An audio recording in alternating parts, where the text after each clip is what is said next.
What is a cat's favorite large mammal exhibit to visit at the zoo?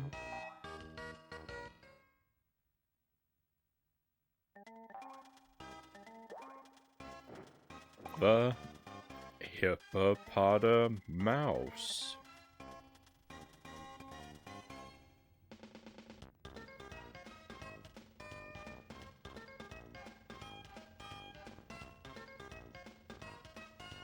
Welcome to the stream, my friends.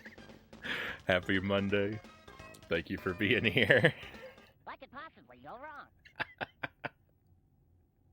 It was nice knowing you, everybody. I hope your week is going well. Welcome to Bubsy, my friends.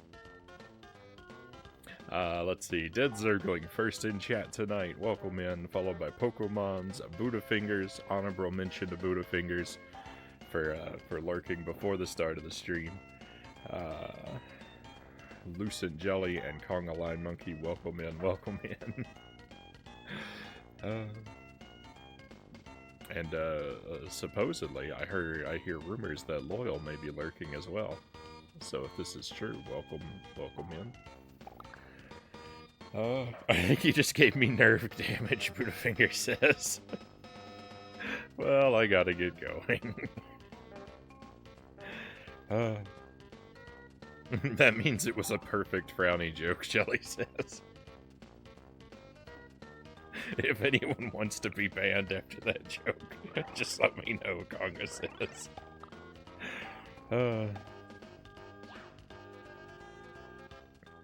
I don't even know how to be upset at that joke, Zergling says. It was so... I don't even know. I'm not sure that would come back from a DNA test as a joke. Oh.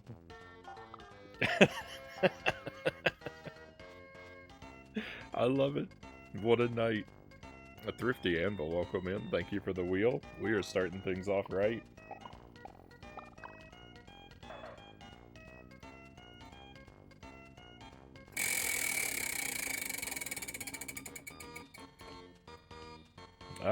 Candy buttons. I feel like the candy buttons have been a while. Can we remove the cooldown on the wheel tonight? I think I'm gonna pass on that. While I'm sympathetic, never has a joke made me so angry. Wow. So these are cinnamon candy buttons. They claim to be fiery and extremely hot, and I've got warnings on them. Extremely hot. Contains capsaicin, the compound found in chili peppers. And on the back it tells you don't give these to children or the elderly. Don't eat if you're pregnant. There's some other stuff too. None of it applies to me. So, we worked our way pretty far along the strip here, going a row at a time, 3 at a time. Prepare for stomach pain from lame meat. Are these the ones? These upset my stomach last time.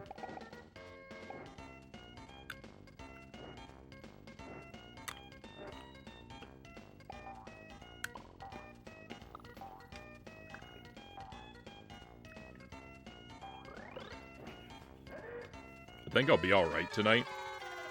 I had a very, very spicy dinner. I made a chicken stir fry. And I may have used too many habaneros.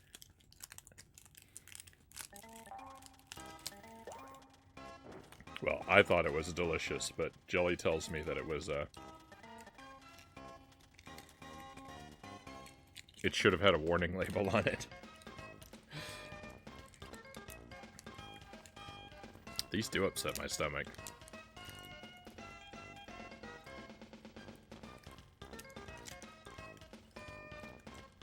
Hey, whatever blows your hair back.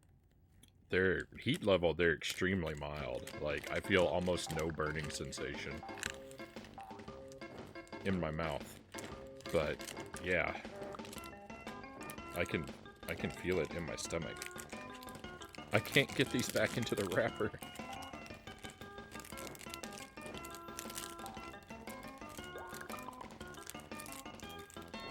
I need them to be preserved for next time.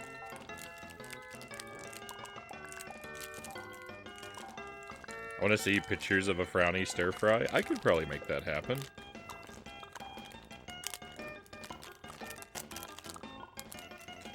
It looks very brown. My stir fry, it just comes out. It doesn't have like a great deal of visual like pizzazz because it's mostly chicken thigh and cashews. Like it's got onion and garlic, but those kind of just turn brown as well. The only like thing that's like really colorful about it would be the basil that goes into it. Just a moment, Jelly is on her way.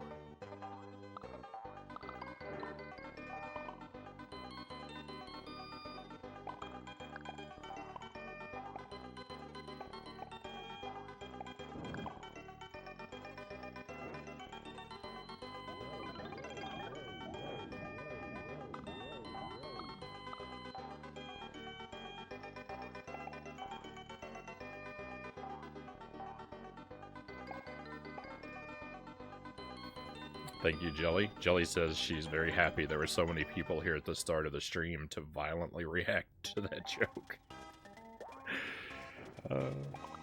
Zergling says 6 scrambled eggs, 5/4 pounds of steak for me, so 1.25 pounds. Candy button's more like Pepto-Abysmal. Yeah, that's exactly it. They're anti-upset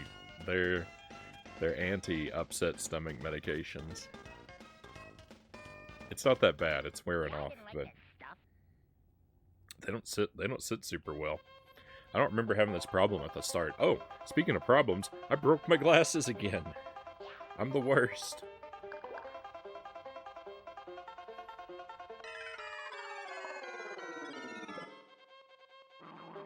I think I'm just gonna have to go and get some new frames.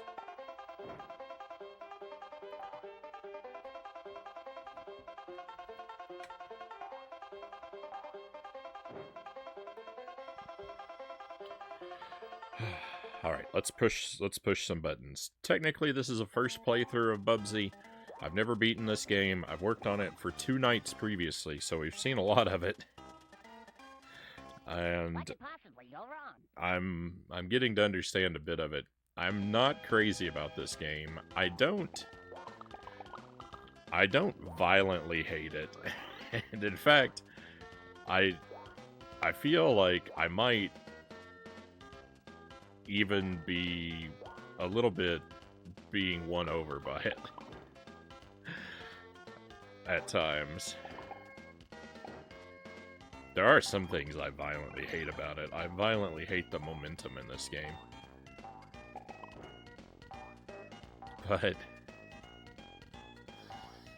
I don't know. Part of me, I'm warming up to it a little bit, I think.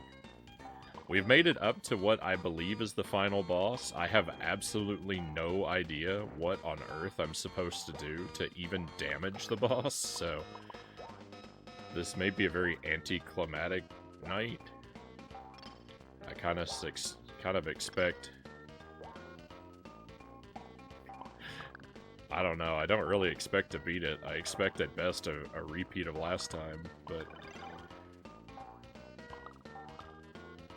we'll see what happens.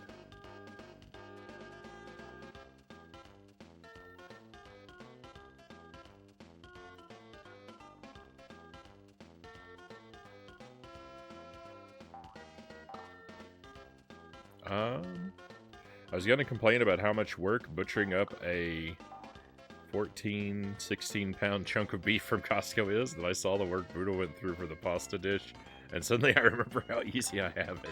I didn't. So if that's the video, I didn't get a chance to watch that, but I was really admiring those steaks and asparagus. Oh my goodness.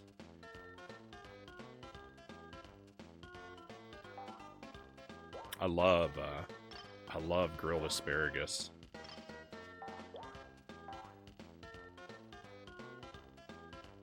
I'm very late to the asparagus party as well. I've only had asparagus for the first time a couple years ago at my sister's wedding. I'd had it before. I'd sampled asparagus a very, very long time ago, but I hated it. The first time I tried it, I hadn't cooked it right. It would appear, but I was bold enough to give the grilled asparagus a second chance, and it was an instant revelation.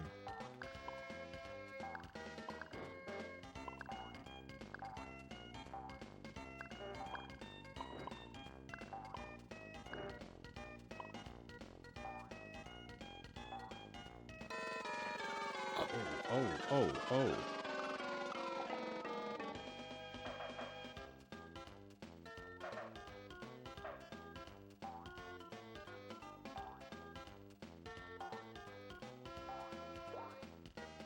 Oh, I think it's too... Can I ride this? I can, and it makes me invincible.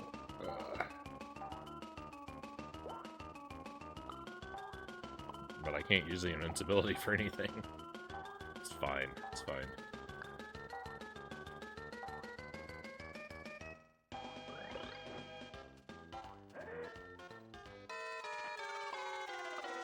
I know there's another t-shirt up here. Yes!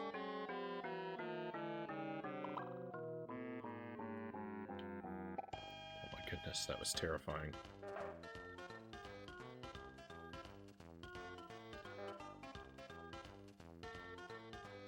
Spent all weekend playing actual fun games. How do I say it was worth it and I regret everything at the same time? Oh. I don't know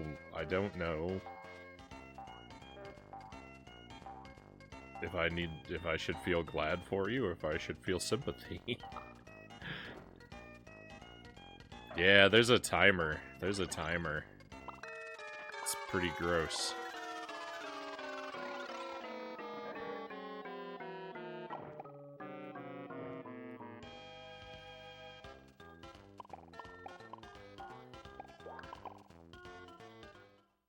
Oh, bonus room, let's go.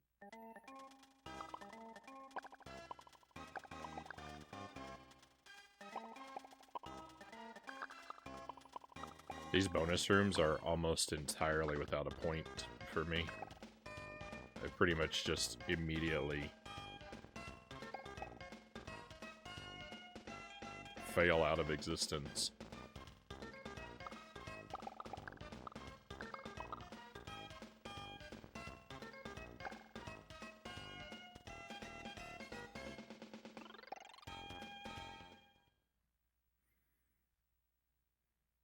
I needed it. I go stir crazy after a while.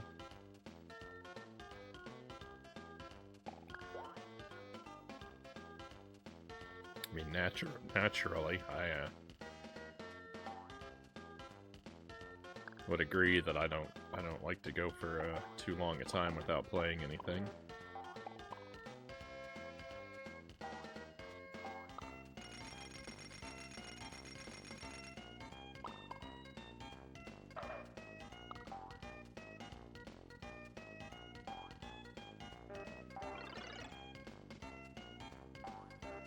So, I figured out what that circle thing is that I just picked up. I mean, I didn't really figure it out so much as the game told me during that, like, demo thing that plays. Apparently that's a continue. And so, the first time I ever game overed, I had not picked up any continues, so I thought there were no continues. And then the second time I game overed, I had some continues, and I didn't know where they'd come from, so... But, unfortunately, I know where they came from now.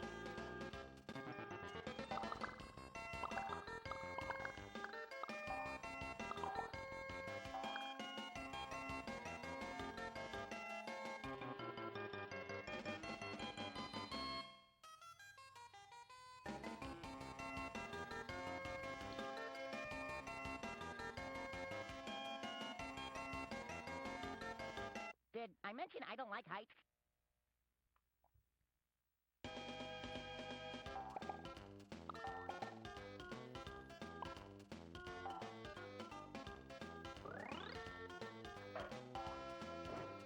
Whoa.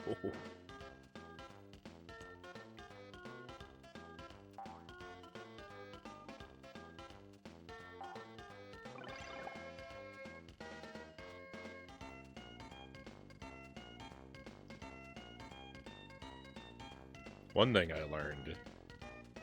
I have learned playing this, is that you need to be willing to take the time to manually pan the camera all the time.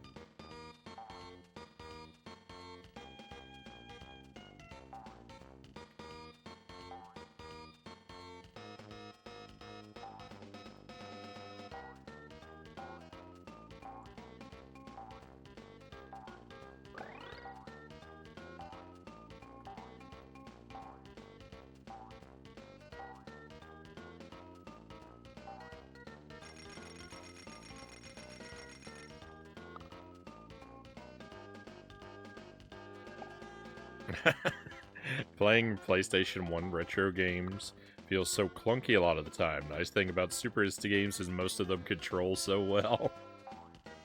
This is not one of them Pokemons. This game controls incredibly poorly.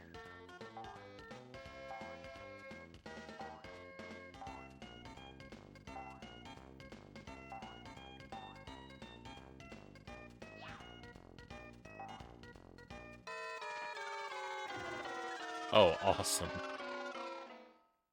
Did I mention I don't like heights? I know there's a bonus room down here somewhere, but I don't...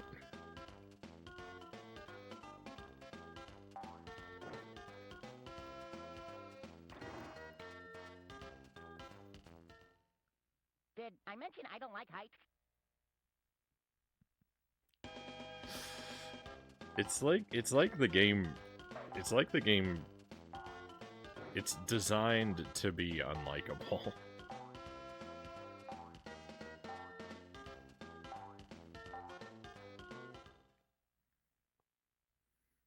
Hey, thank you for the watch streak, Jozo. Appreciate you joining us regularly for the 3 streams. The pain continues. Curse of the Bobcat.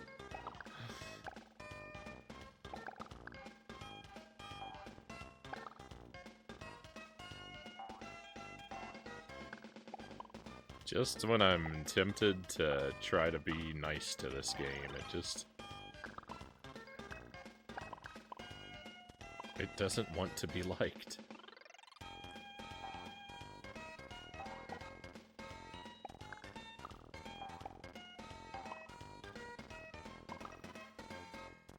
Yeah, hence the word most. Fair enough. I can't imagine a Bubsy game being good, Pokemon says. It's pretty...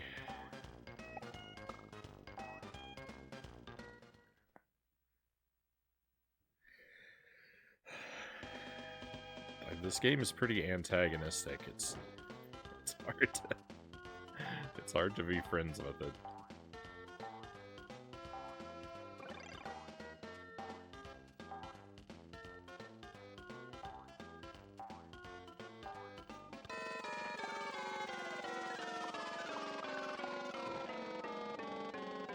Oh, I wanted to go the other way.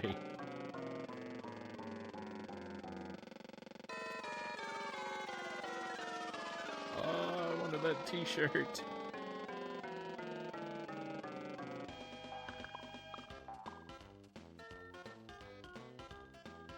Legend of Bubsy, the t-shirt of time.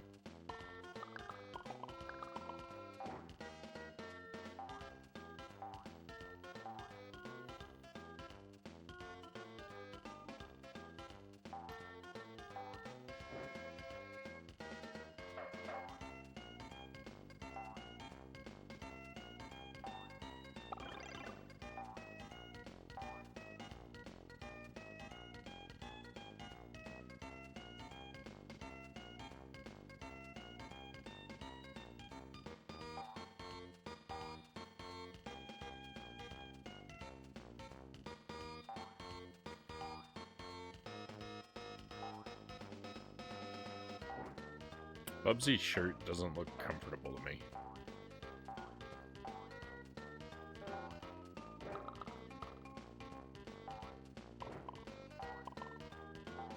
It looks like the fabric is too thick and it fits awkwardly.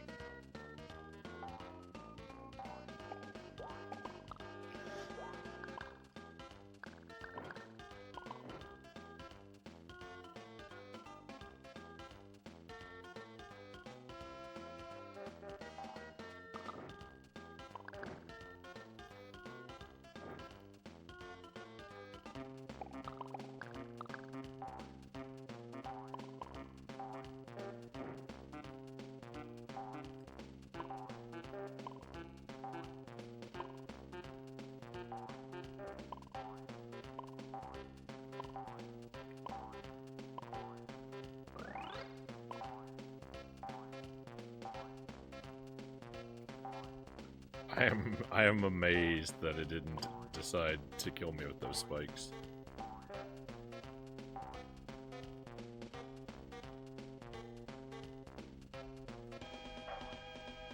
After all the jumping is over with, I finally remember to pan the camera.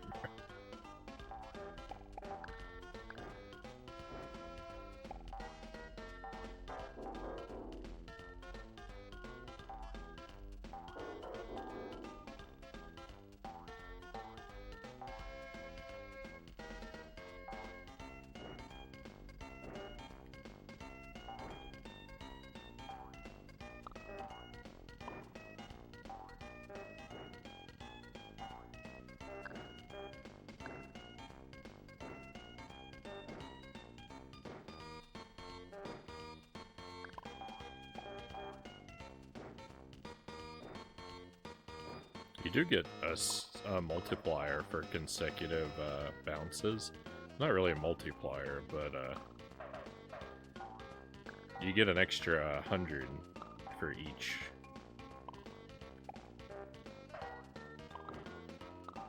When you chain bounces together, you get an extra 100 for each successful bounce. The score, so far as I'm aware, the score is completely meaningless, though. I thought score might be tied to how many continues we get, but now that I know the continue is an item, there's absolutely no point to the score. So I don't know why I so heavily go out of my way to collect so many yarn balls.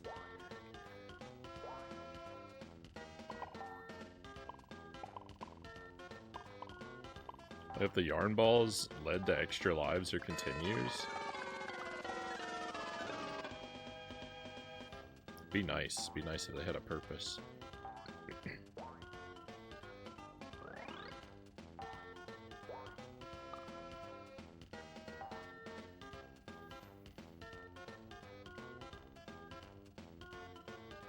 I fixed my sleeping schedule over the weekend, then Frownie comes online and it all goes out the window, Pokemon says.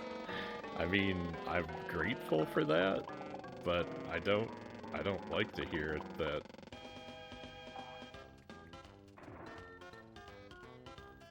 I'd prefer to be a positive influence.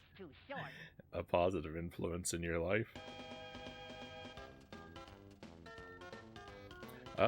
The NES and SNES era tried to keep high scores alive, but there was just no point. Yeah. I don't know. I've never been interested in chasing high scores as like a metric.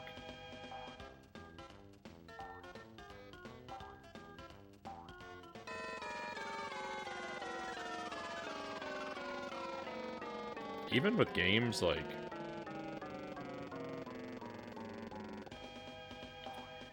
I'm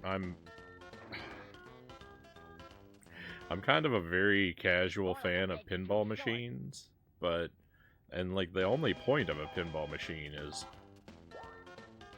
to chase a high score, right? But even then, it's like, I don't know.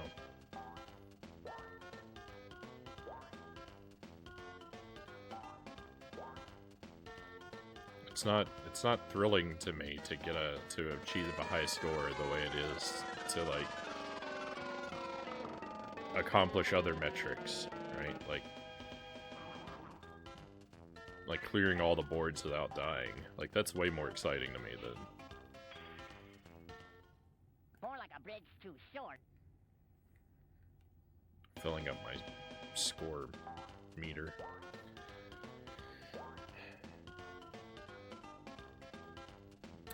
Donkey Kong 81 got me hooked. 100 points is a huge difference in that game, and getting better and better to break your PB is so satisfying to me.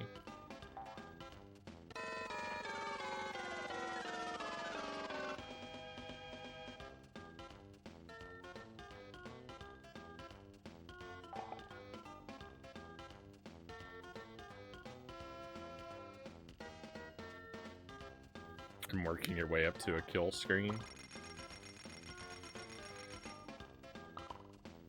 Any gamer would love to have that under their belt, I'd think.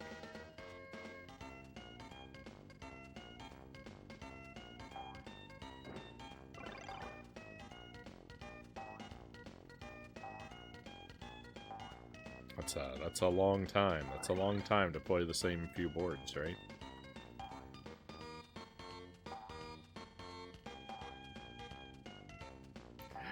Not that I haven't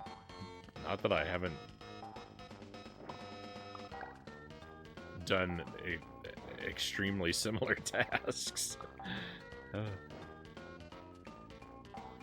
Right, how long did I repeat those 4 boards in that lawn mowing game? Like 3 hours.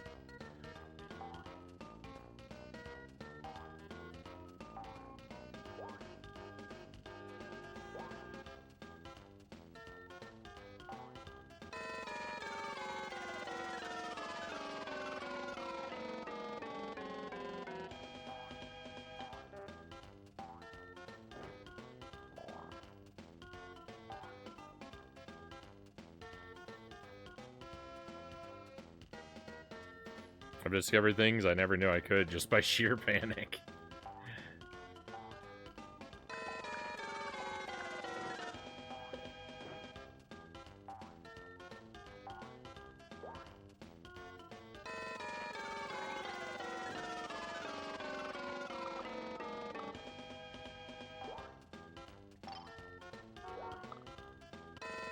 My goodness.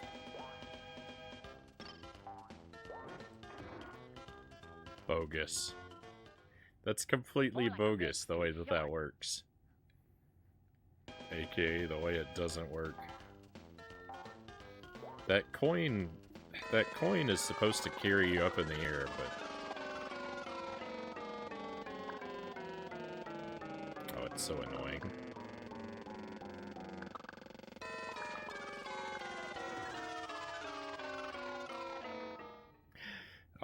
Everything in this game is annoying.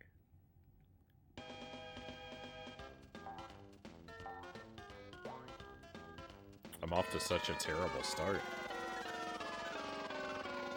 I thought I was gonna be doing well. I thought we were getting a lot of extra lives.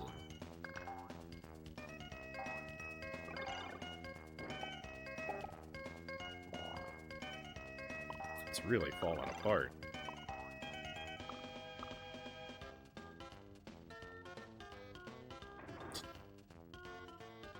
Of course. More like a bridge too short. Any intention of playing Mario vs. Donkey Kong relatively soon? No, Pokemons. I'm probably gonna skip that one.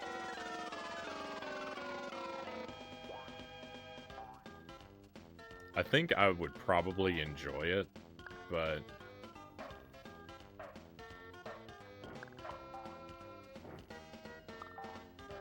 I've just got so many other things I want to play, and I'm trying not to start up any new Switch games.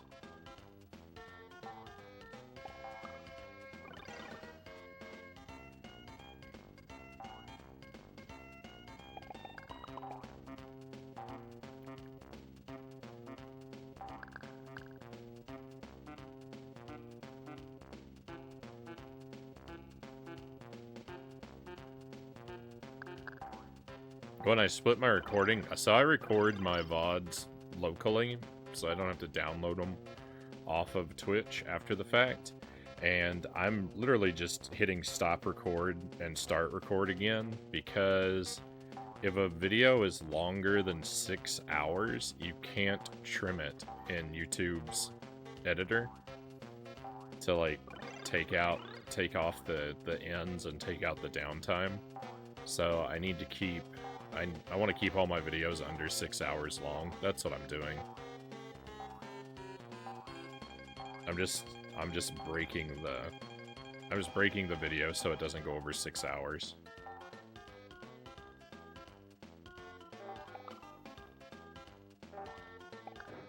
I don't always remember to do that, and then it's annoying, because then if I want to trim that stuff off, I've got to do it on my tablet and render the video and upload it off of there, and it's really obnoxious to have to do that. More like a bridge too short.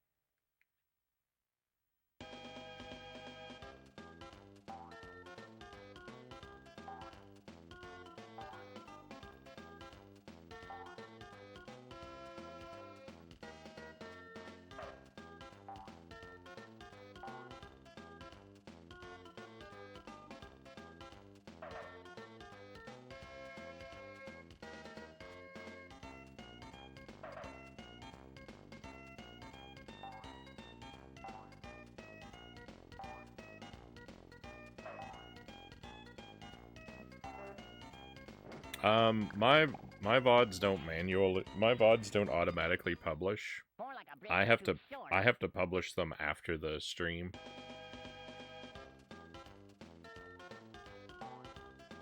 I used to have it set up to automatically publish the VODs, but it gets switched over to manual whenever I play something with problematic music in it, which doesn't happen that often, but it's just like, if it's gonna end up being switched over, then I should just leave it and just get in the habit of publishing them myself. And then I don't. And then I forget to. So that's probably it. It's probably because my VODs don't publish automatically.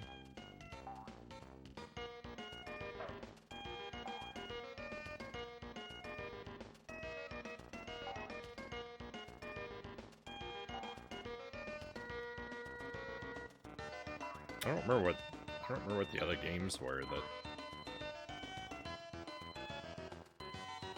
had music in them that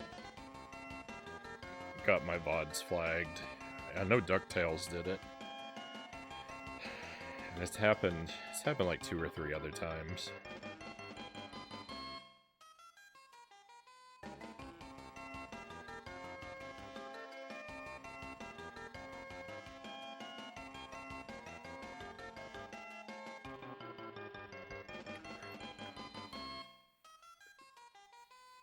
Hey, whatever blows your hair back.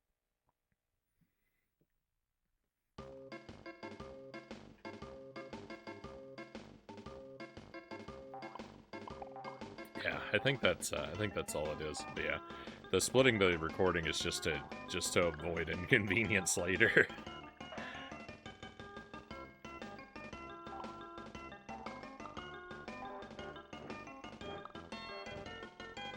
Ooh.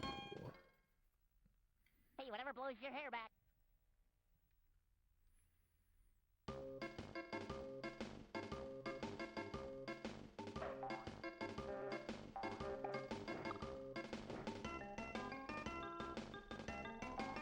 I'm amazed I'm still alive. That ice cream should have killed me and didn't for some unknown reason.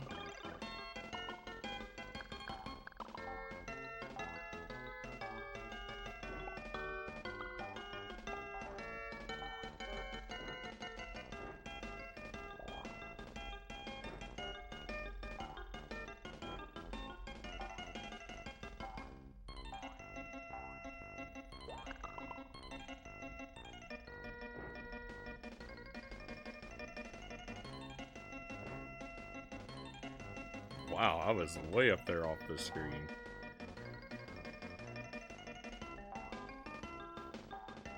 Ice cream cone takes a licking. There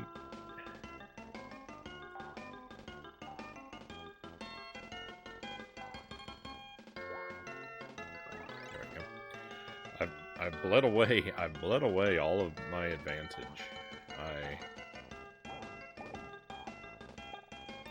I should have close to 20 lives about now.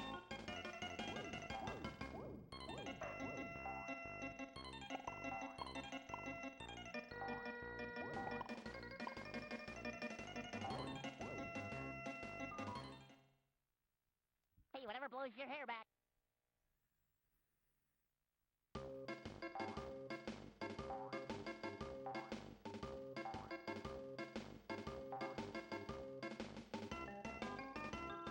Hey Greg, welcome in.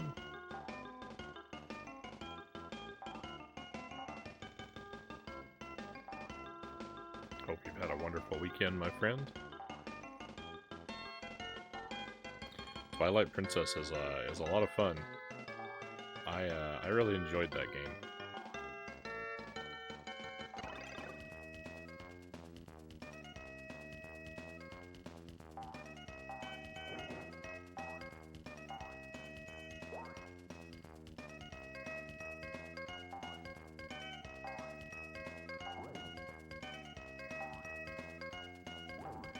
I like the dungeons in Twilight Princess a lot.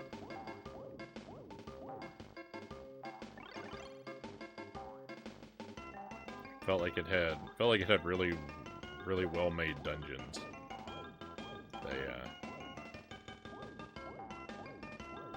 They're good at making me feel smart when I figured them out.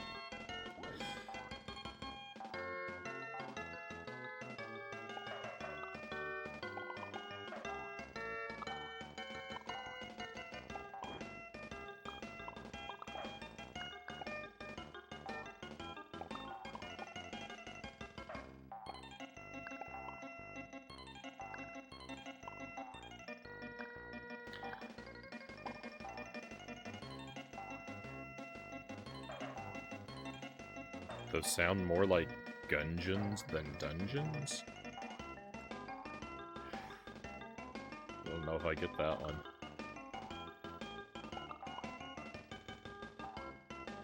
I didn't like the game much, but it's been over 15 years since I played it. I'd be willing to try it again if it ever gets a Switch port.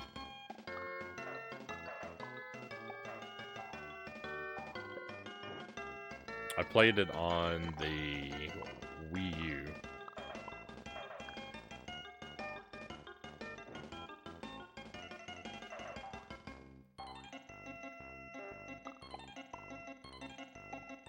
Fungens?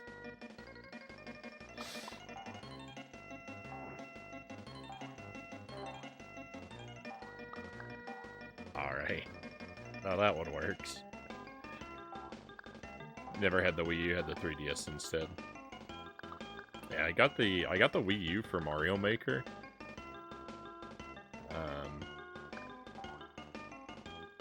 I didn't really play a whole lot of anything else on it. My Wii U was very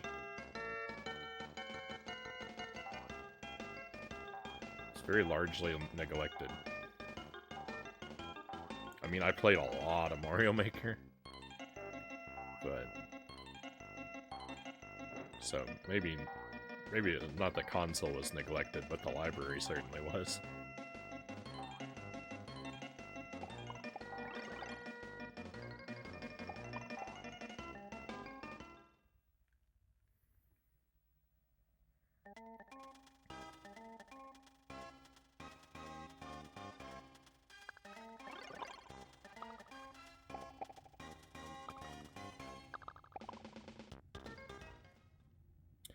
I'd stuck on the water temple in Twilight Princess when I was a kid, asked a friend for help, and he shamed me for it. Yeah, I feel like I had a little bit of trouble with that one too. Actually. I don't remember the game super clearly. The water temple's the one with the boots where you have to walk on the ceiling a lot, I think.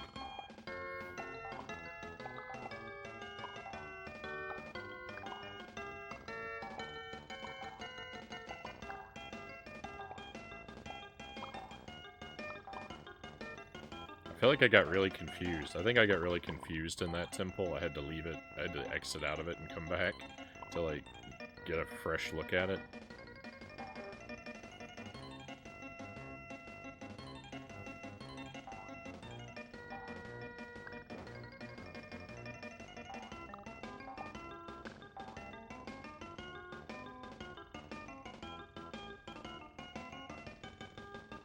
I hate the physics in this game.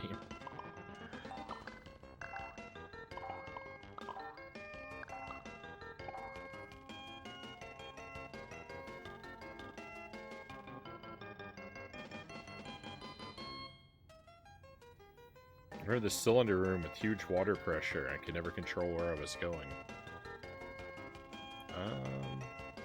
Hey, I thought I saw Elvis back there. I don't remember that in Twilight Princess. That sounds like a... That sounds like one of the rooms in Majora's Mask. There's a cylinder room with water pressure. I mean...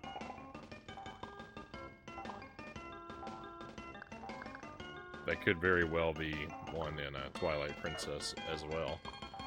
I just don't remember it. I remember a room that matches that description in Majora's Mask, though.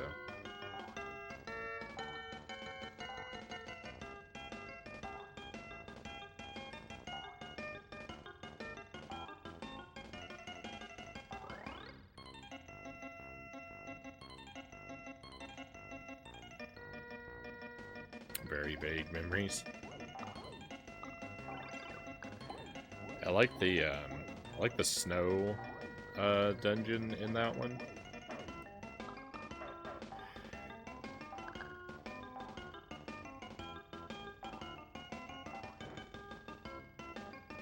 You get that big ball and chain weapon. I remember someone complaining about the ball and chain weapon in Twilight Princess and saying that they never used it outside of the dungeon where you get it, and on my playthrough, I use that weapon all the time.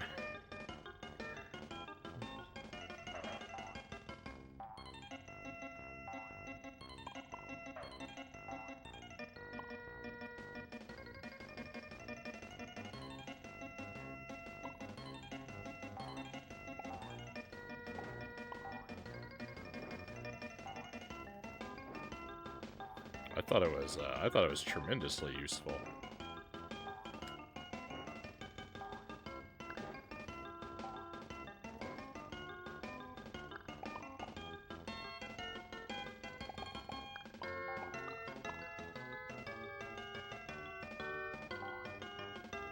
Alright, so I want to try and get that, because that's a continue. So I guess I need to find a red door. No!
Oh, sure, just jump right through the floor.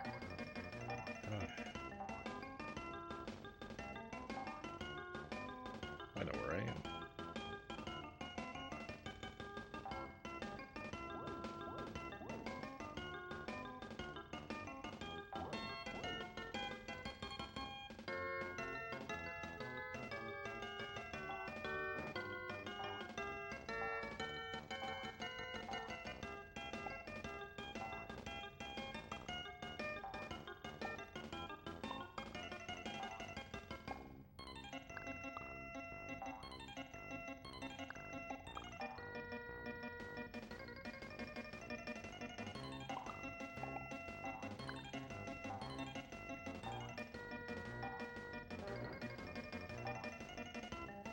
Goodness, that was scary.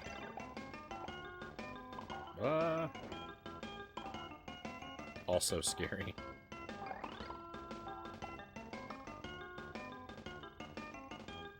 Oh my goodness, I was just about to say, well, I don't think I'm going to find this red door. I found the red door.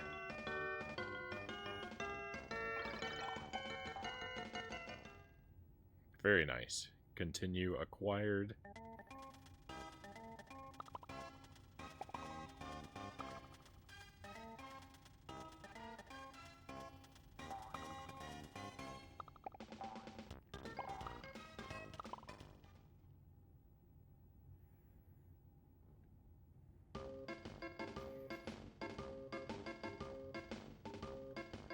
Imagine those shirts work like the signs from Star Tropics, where I get like a random number of lives. Sign me up.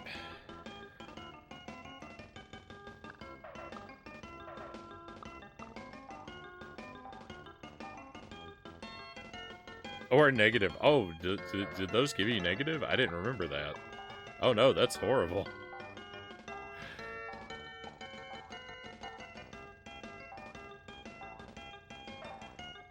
I forgot it could go negative.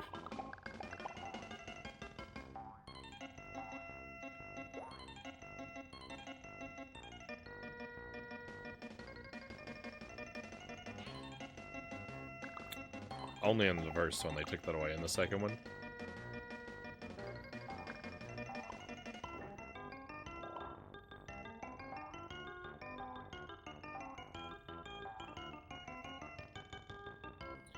I'm sure I didn't like that feature at the time, but I think there's something to be said for an item that's like risk reward like that.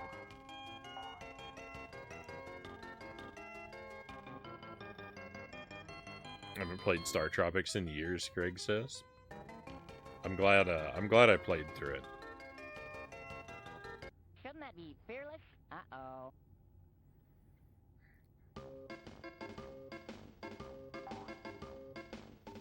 I think Star Tropics 2 was more fun than Star Tropics 1.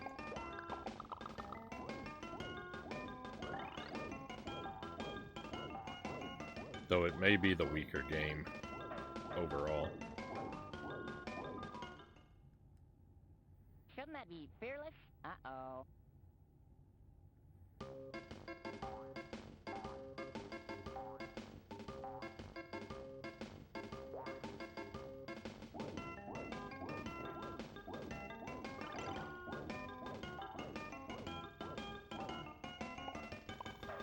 I mean, you play Star Tropics since it came out, Conga says.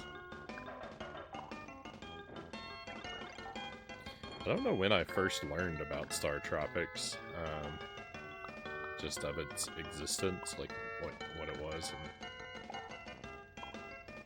whatnot. I definitely didn't know about it way back when, though. It's not a game I ever came across like for rent or anything like that.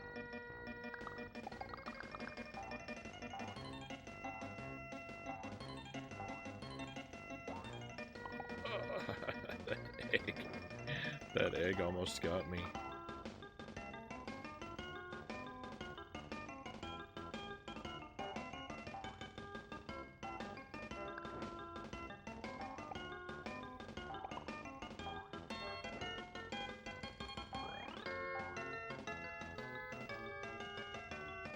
Should play it again on the NES Online. I do think it's weaker. Star Tropics 1 has all kinds of flavor going on. Star Tropics 2 seemed more like an assignment due tomorrow. Yeah, Star Tropics 2 is, it feels rushed, definitely. It's a brief game.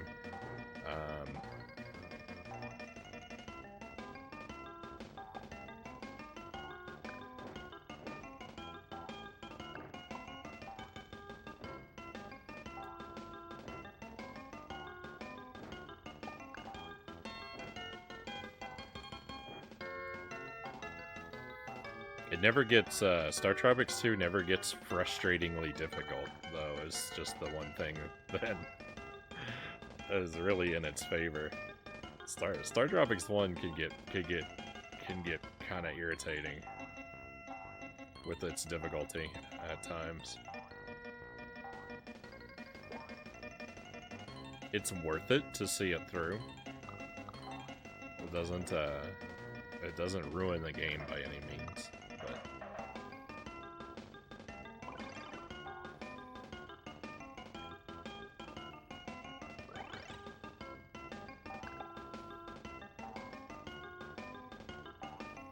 I think Star Tropics 2 would be easier to replay than Star Tropics 1 because it's a more brief game and it doesn't have any of those like real struggle points. Although one of my key struggle points to Star Tropics 1 would be a non-issue on repeat playthroughs because it was just something I was too dumb to see. And I'll never forget about it.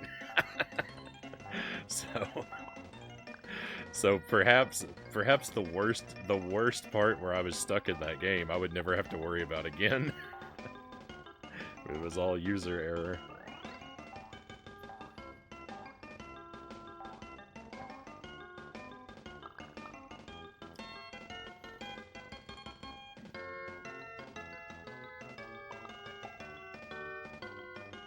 I had major issues with the moving floor bosses. I'm jealous that you had an easier go of it.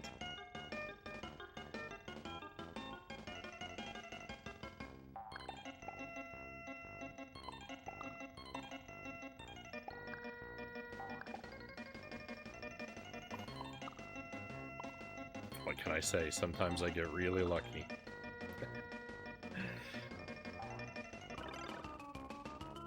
Never played Star Tropics 2. It's worth playing.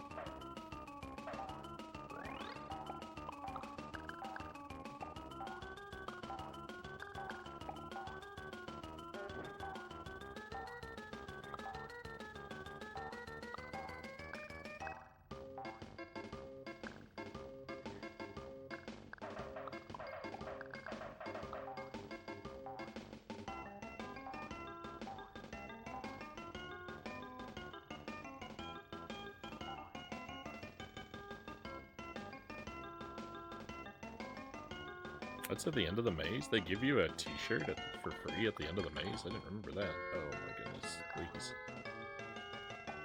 Oh, it's just spikes from here to the end of the earth.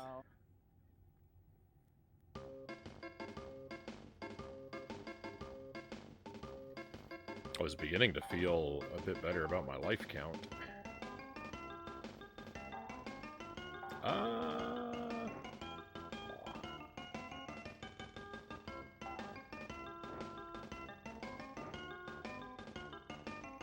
Nice. At the very last second, I was like, "Oh, I hope I can glide onto that," and then it worked. I'm shocked.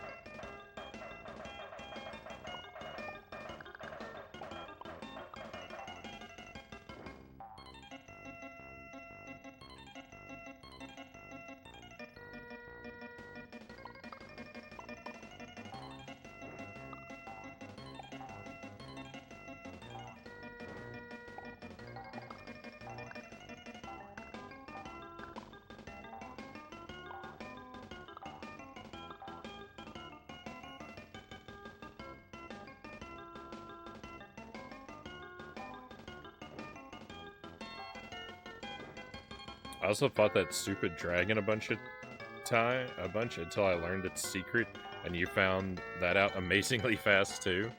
What could you remind me what the secret of that is? I can picture the boss in my head.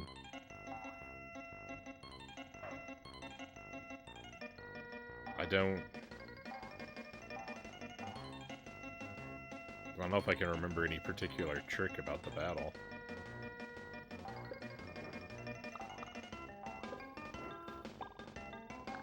I feel like it's just kind of stand in place and jump and fire, right? Jump to hit the dragon in the head. Standing never deals it damage until it lowers its head to breathe fire. Okay. Yeah, I do remember having to jump to hit it.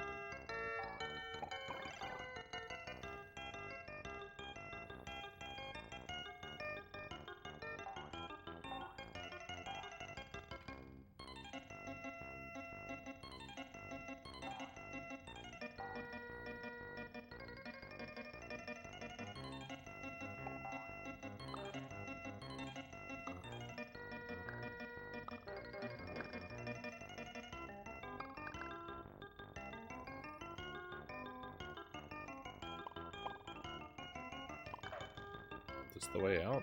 This is the way out. Oh no. Ah.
Shouldn't that be fearless? Uh-oh.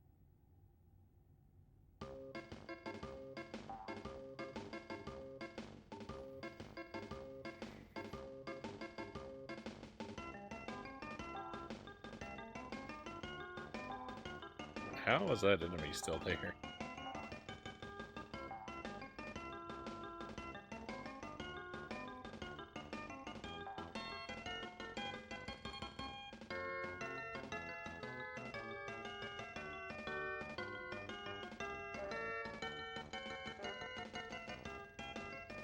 Doesn't that just crack you up?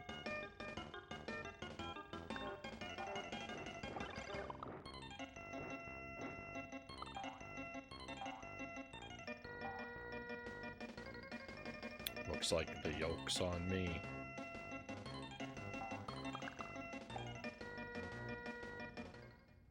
Shouldn't that be fearless? Uh-oh.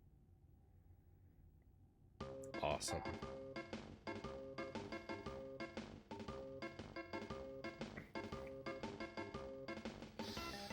I can't even keep my eyes open, Pokemon says. I'm fading fast. Call me Darth Vader.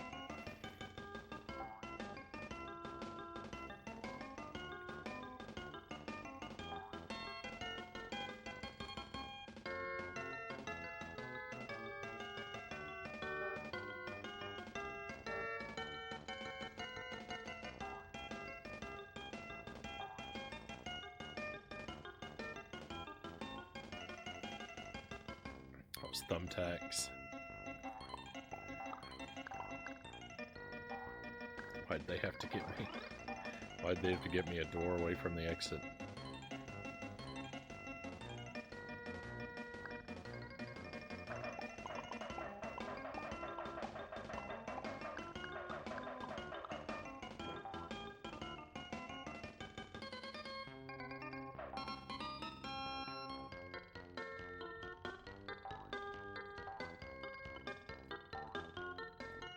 Ooh, cool. Wouldn't that be fearless? Uh-oh.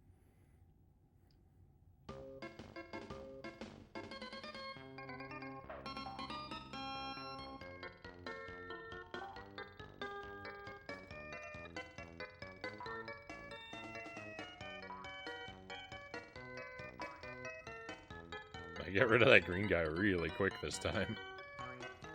That was, tremendously lucky.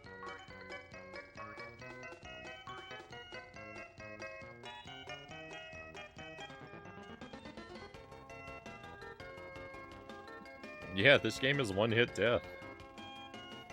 All the time, every time.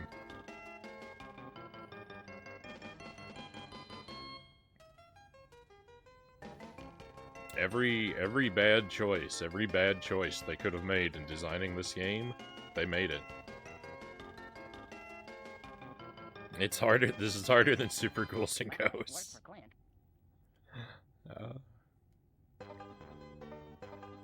Kinda is.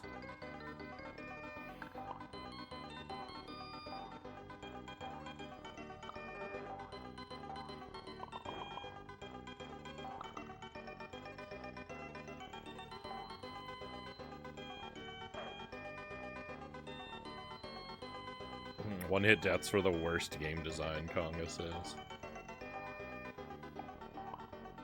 I mean, I'm not upset at Contra for one-hit deaths. I won't.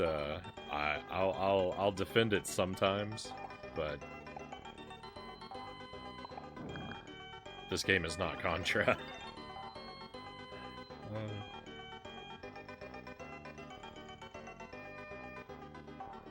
Especially with what appears to be ropey hit detection. Ropey?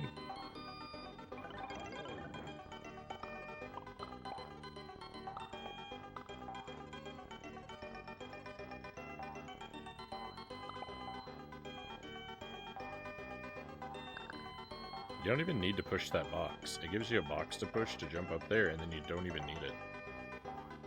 The big problem with the one-hit deaths is that there's no visibility in this game. You're always in the center unless you manually pan the camera.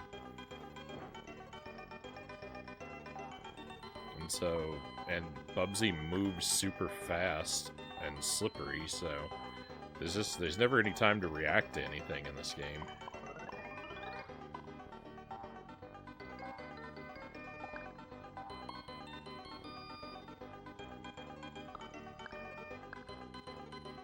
Makes sense in, like, samurai fighting games, but side-scrollers.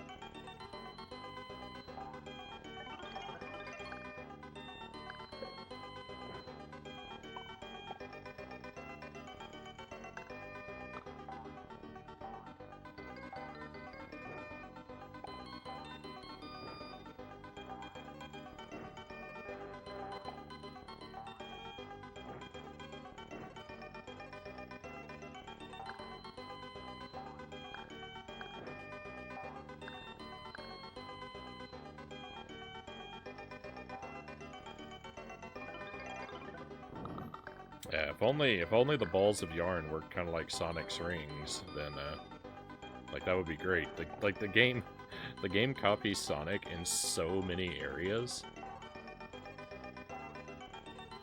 Why leave that one out?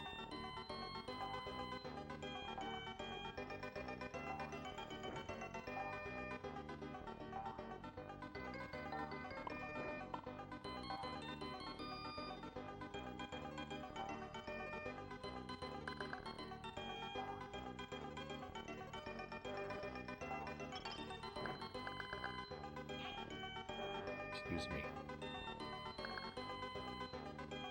Yeah, the bosses are just like Robotnik fights. Yep, the levels are sprawling with lots of pathways and slopes. You've got this like crazy running momentum sort of situation.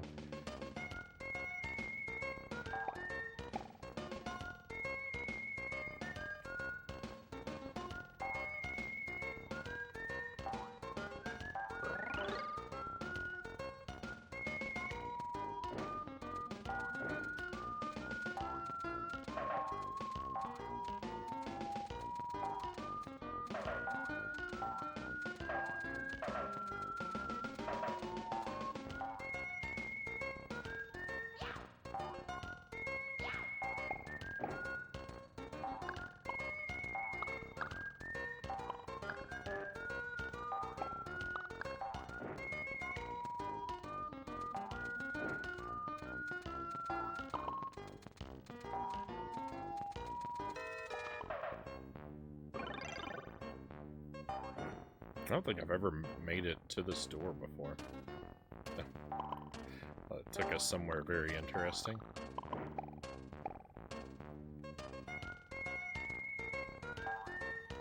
Bubsy has a hard time standing on slopes, too. Like, if you just try to stop and stand on a slope, well, now he's doing it. But sometimes he can't really do that. Like, over here. Like, after I land, I'm not touching the D-pad. But he auto-walks on a lot of slopes.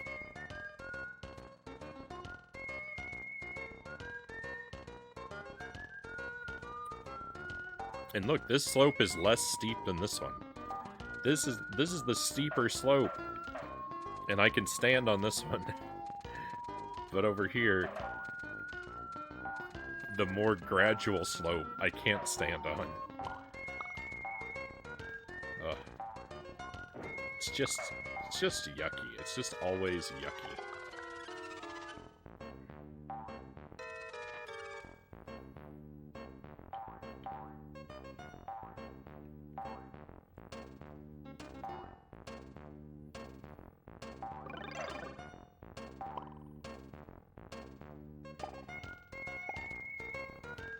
The game is never on my side.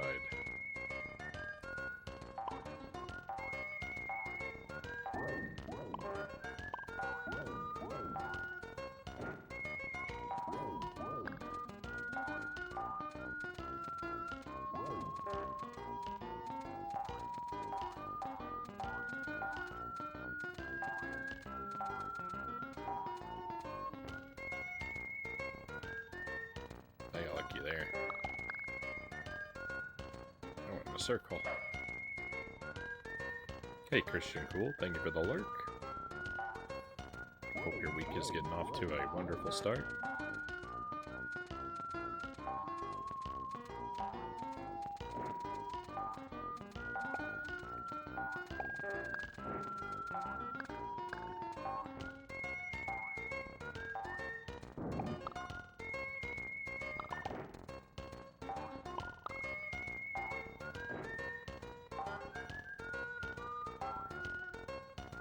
Get an egg dropped on your head, Frownie.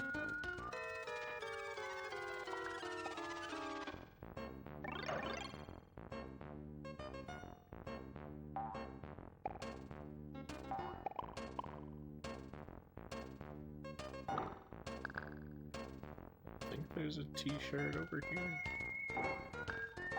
Yeah. Good.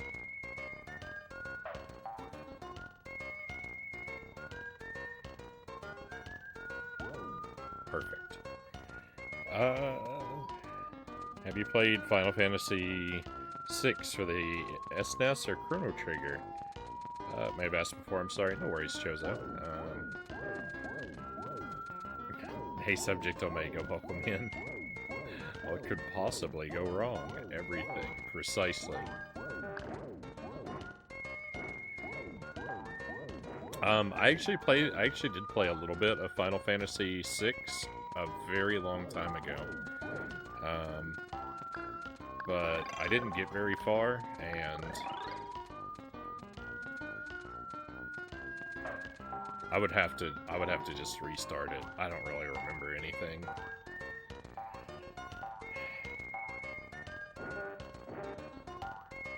I started up a playthrough of it like in 2009, I think it was. It was right before I moved to Korea. I played a little bit of Final Fantasy VI, and that's kind of why I stopped playing it, was because I moved, and I didn't play it while I was moving, and to go back into it would have been too tough. But I started it because I was tinkering with, just trying to figure out how to get into emulation.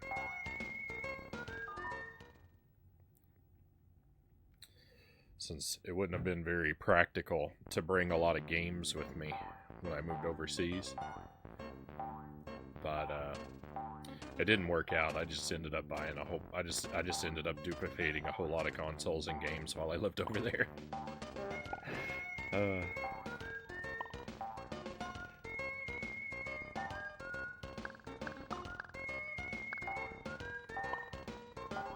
But I played just a little bit. Chrono Trigger, I've never played any at all.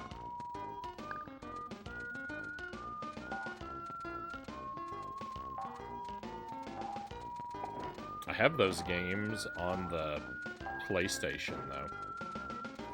So we could, if I ever become bold enough to, you know, to do another JRPG on the stream, then we could play one or both of those someday. And I think we will. I'm not in a rush to do it. Don't want to give any false impressions. I'm not in a rush to play them, but you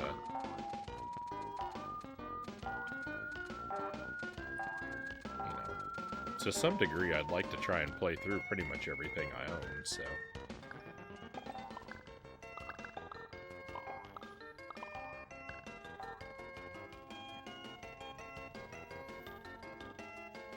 Chrono Trigger is probably the best one for people who are not into them.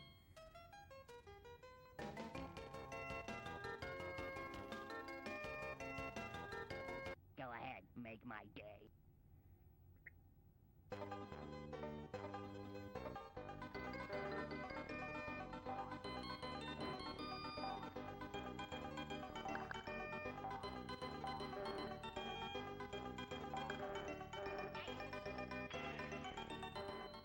Go ahead, make my day.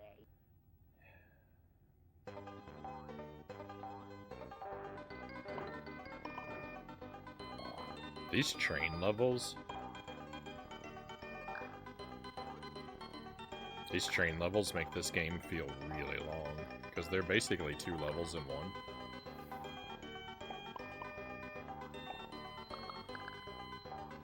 I don't know, all the levels in this game, are gigantic.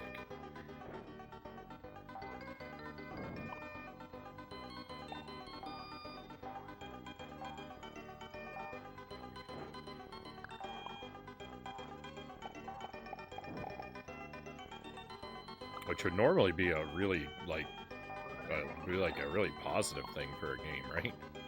But when they're so... The levels being gigantic would normally be a really good thing, but when they're so unpleasant, when all of the design decisions work toward making them so unpleasant to explore...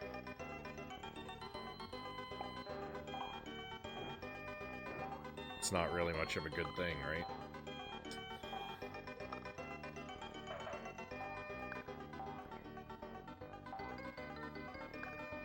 It doesn't feel good to control your character. You're on a time limit, so you're forced to go fast. And it's just bad.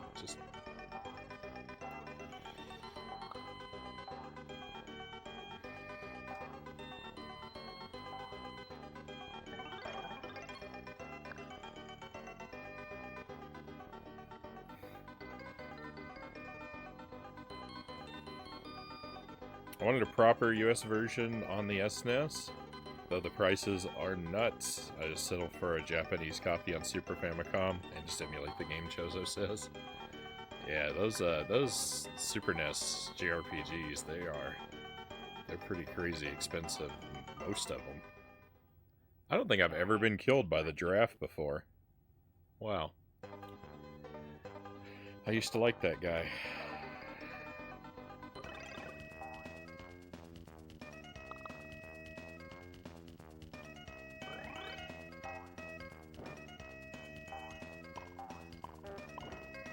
Like everything else in the game, he had to betray me.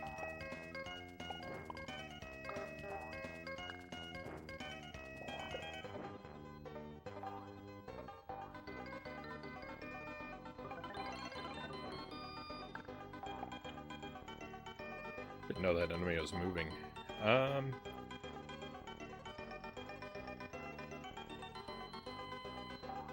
Hey, Kusari Gama, welcome in. Good to have you with us again.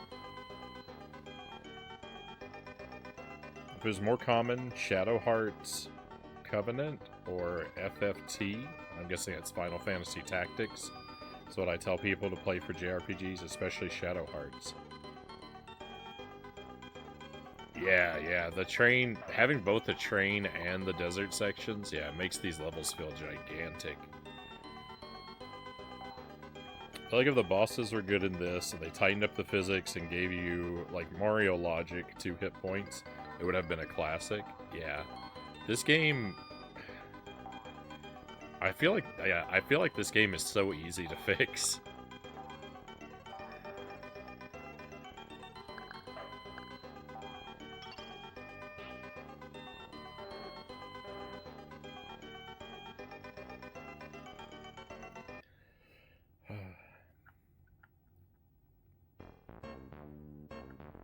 Funny thing is, the devs tried their hardest with this. They were just terrible at coding. Really? It's incompetence? Not malice?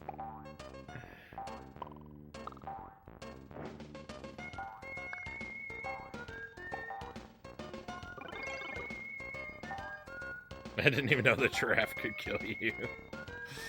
I shouldn't be surprised, right? But my feelings are hurt.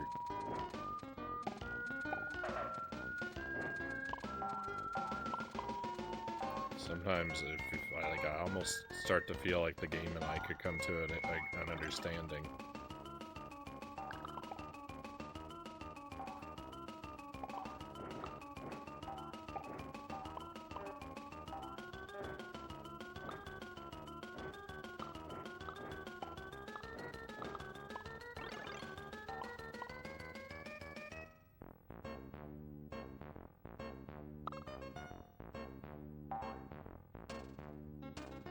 Jump any more than necessary, right? See where this takes us.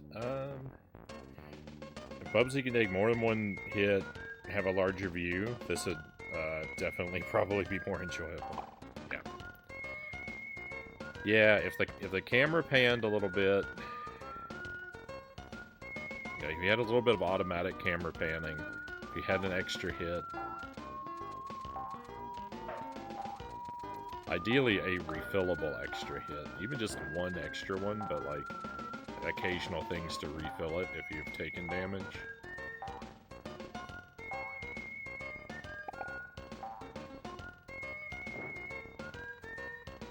And if the momentum didn't carry into your jump the way that it does.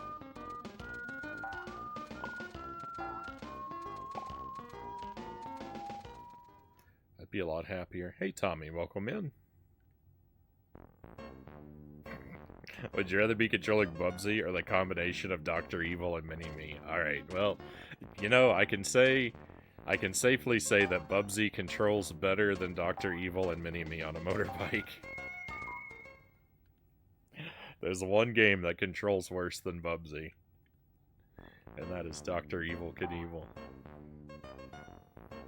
The thing is, that game, like, I don't think it's intended to control well, though.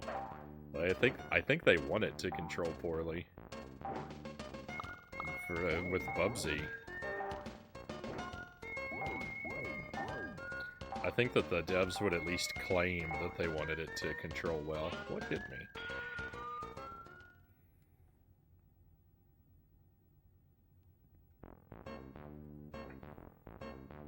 Bubsy was a throw-around mascot by a large company. It was based in France. First 2 games are made by the same team, I'm sure. Don't know about the one on the Jaguar and the one on the PlayStation 1. That was literally made by fresh out of school college students.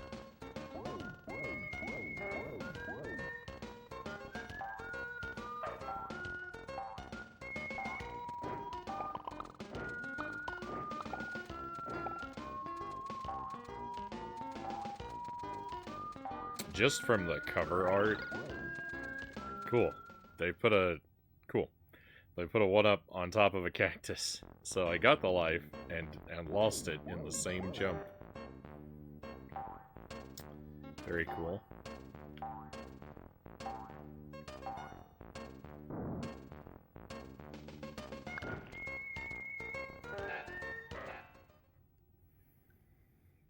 Everything I do is bad. Bubsy 3D on the PlayStation 1 is the best Bubsy game, Joso says. Don't listen to the haters, they just haven't played it. We'll see. I'll try and keep an open mind.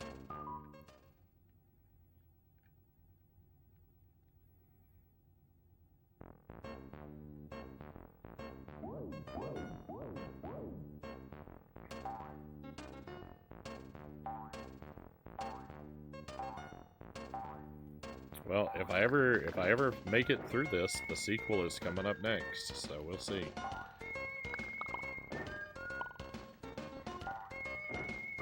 From the cover art alone, which is the only thing I've seen of Bubsy 2. I mean, it looks like just more Bubsy 1.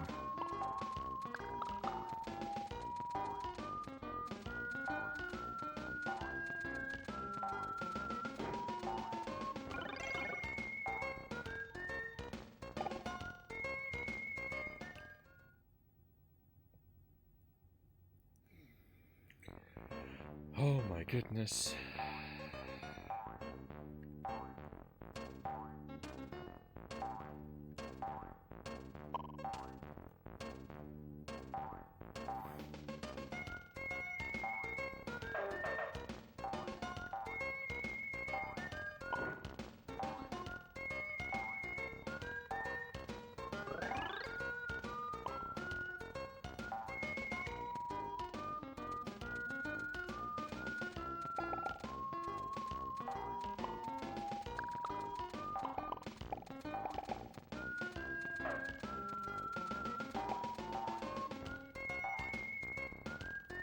It's a one-way... It's a one-way thing.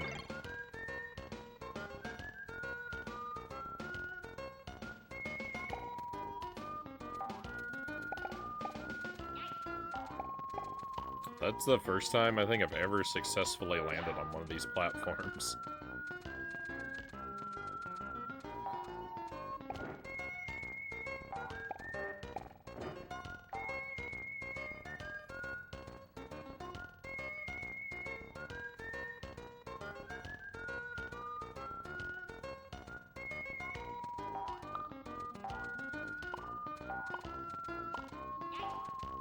I have a soft spot for Bubsy 3D because it was made by really young devs.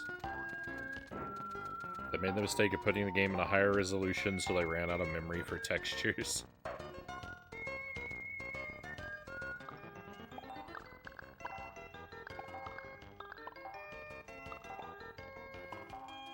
It's not a good game, it's just very average. Like many games that came out for the system, generic platformer.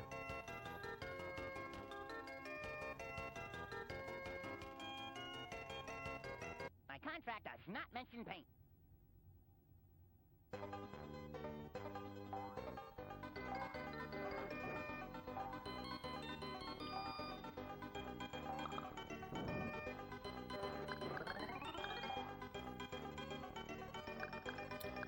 I'm looking more forward to Bubsy 3D than I am looking forward to going back to Rayman, so...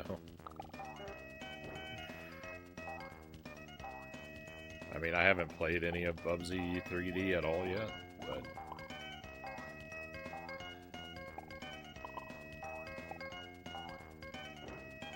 So far as platformers on the PlayStation...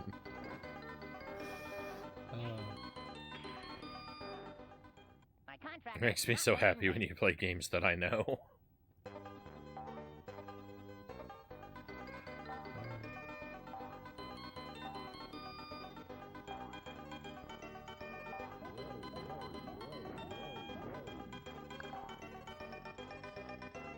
I'm still looking forward to Chicon. We'll play that one. We'll play that one.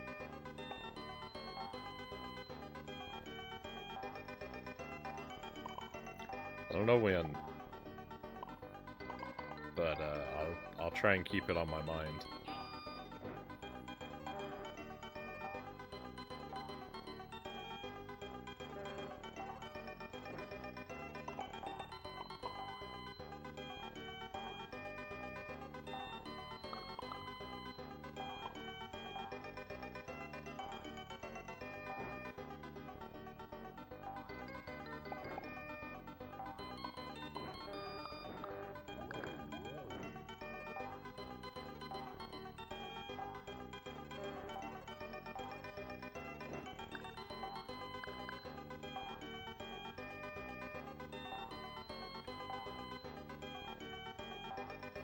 Rayman is pure evil. The sequels are miles better. Modern Rayman games are some of the best modern 2D platformers ever made. Yeah, I heard that Rayman Legends, Origins, one or both, that those are really good. I've got one of them. Rayman 2 on the Nintendo 64, I had that game as a kid, and I feel like I really liked it. I don't know if I ever beat it. I know I started it several times, but I don't know if I ever made it all the way through. I remember the first part of that game really well.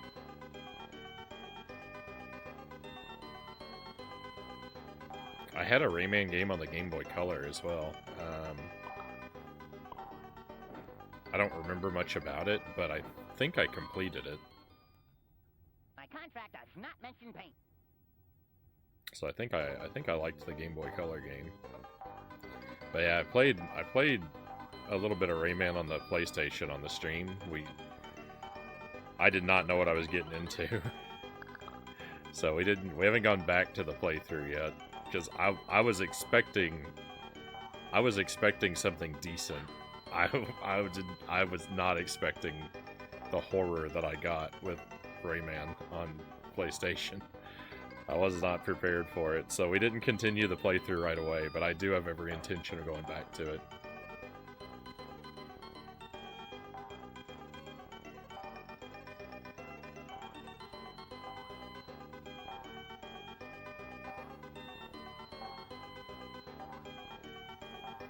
I'm kind of thinking about playing through more series on the stream, like closer together.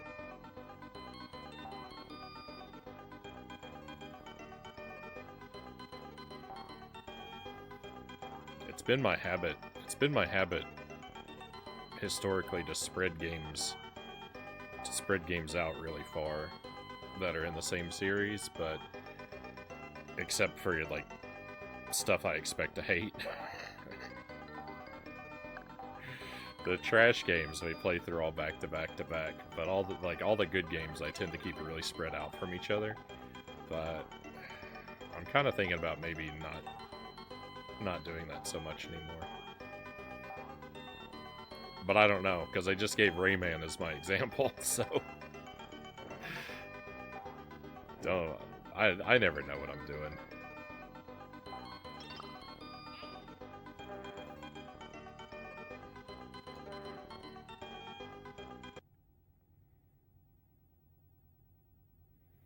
Both amazing games. I like Origins more than Legends, though. Rayman 2 is a great game. The N64 version, that is. PlayStation 1 version is jank. Maybe I need to play that one.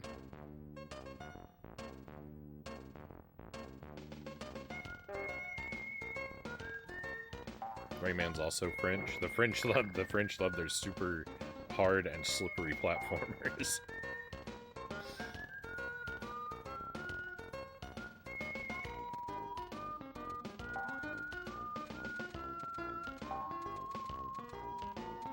I think there's a shirt.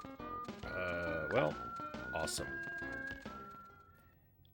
That was awesome.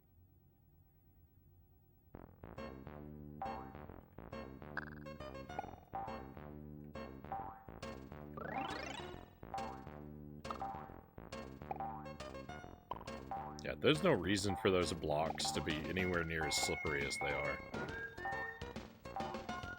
It's just rudeness.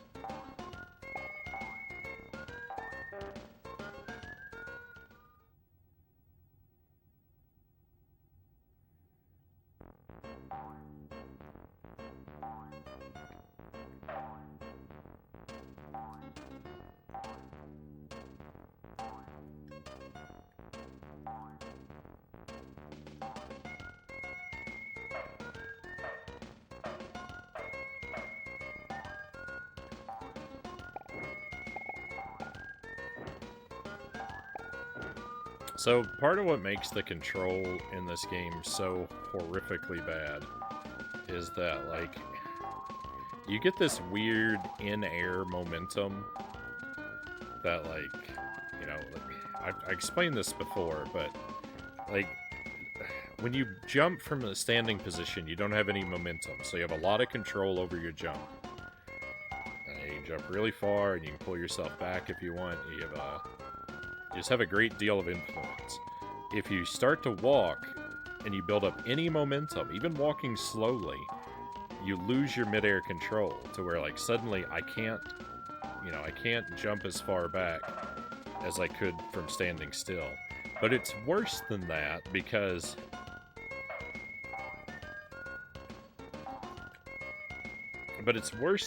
because you continue to be pushed in a direction when you have that midair momentum going on. Like, here where I jump, at the height of my jump here, I am releasing the D-pad entirely, and you'll still notice that Bubsy is, like, drifting in one way, and he's drifting against the last direction that I held. So, it's... the momentum... Oh. So, when you have to do a weird jump like that around something like a cactus, you're virtually guaranteed to auto-walk into it. It's so annoying. It's so annoying.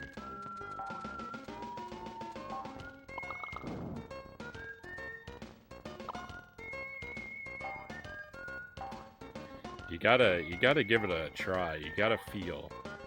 If you've never played Bubsy, you've gotta feel what these physics feel like, because they are just the worst.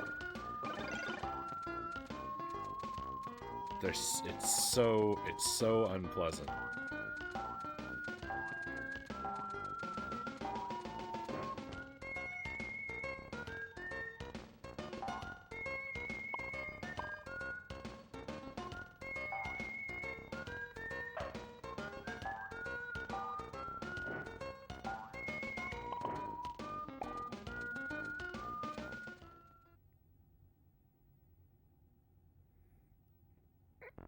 I like how he looks at us when you leave him standing still. He hears us talking trash about him. He knows you're suffering. Oh.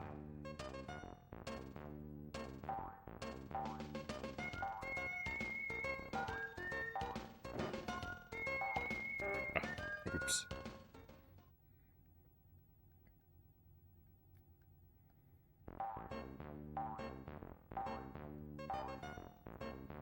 Oh my goodness. Someone should make Bubsy Kaizo. They did. It's called Bubsy.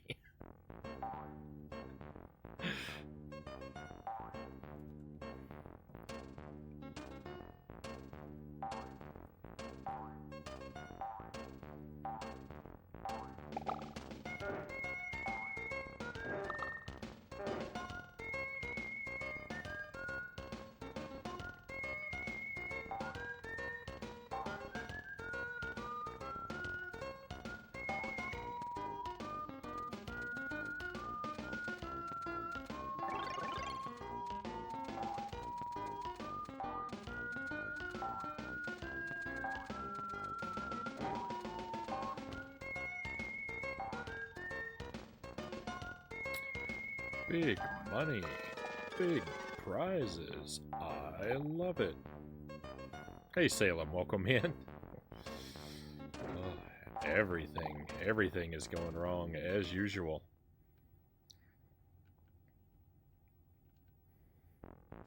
This game got good reviews back in the day. The reviewers are trying to lure other people into their misery.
Please. Bubsy.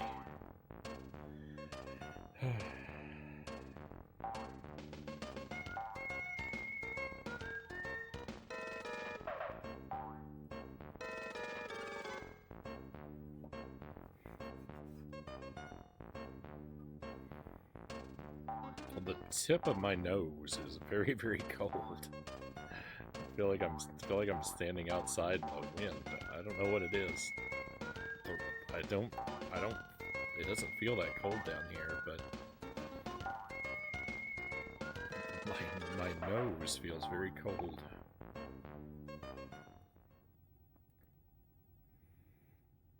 They didn't even know how to make a bonus stage.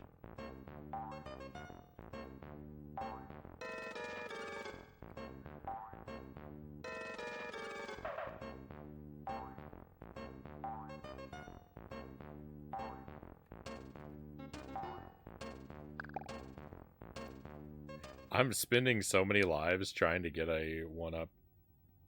Your body's refusing to create heat in protest.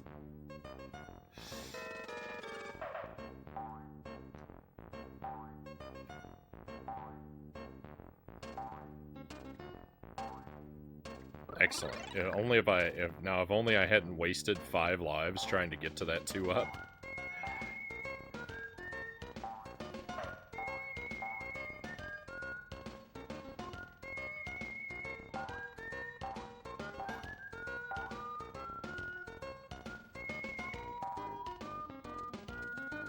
I guess I should go over there and get that other collectible.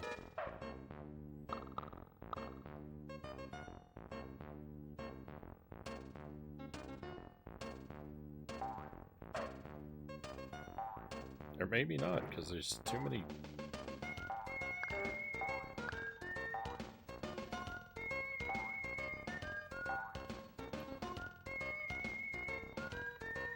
Amazing.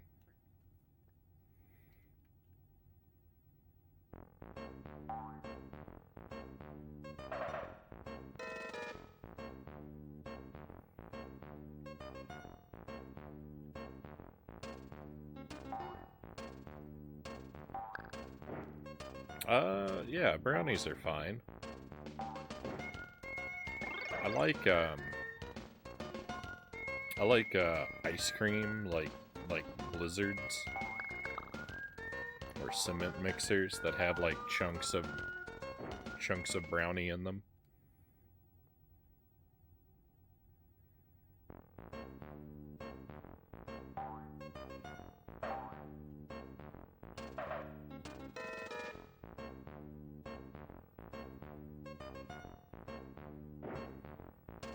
I think brownies and ice cream in general make a really satisfying combination. Like a warm brownie with a scoop of ice cream on top of it.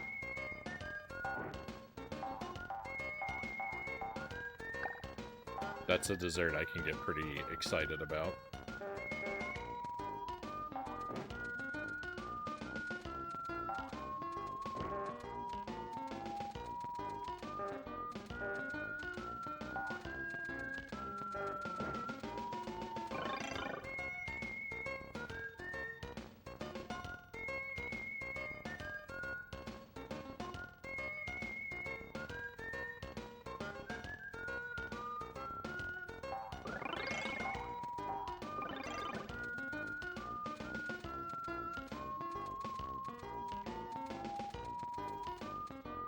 Like apple strudel with ice cream? They don't call it pie a la mode for nothing. Yeah, I can go for that too. I like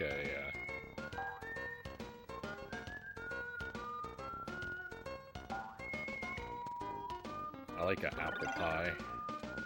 I don't know what the difference between a strudel and a pie is.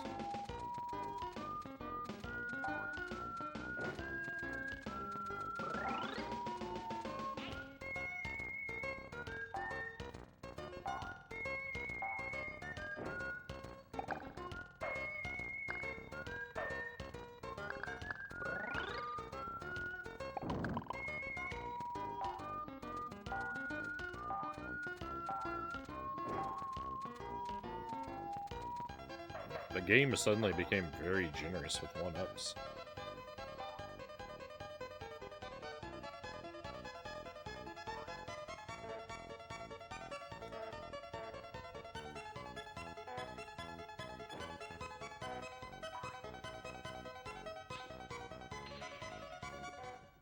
The music in this stage is pretty good for a Bubsy game. I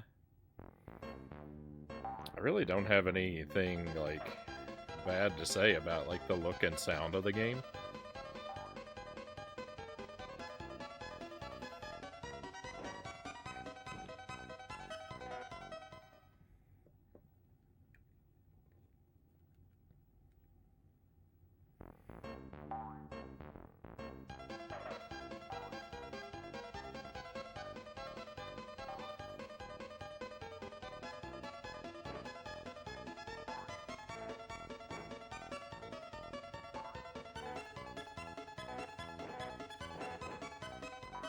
This is the only Bubsy game I've played, so...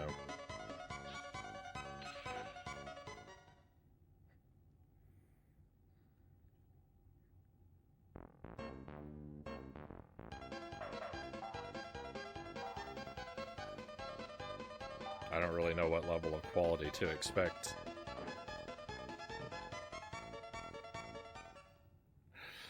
Outside of this, experience.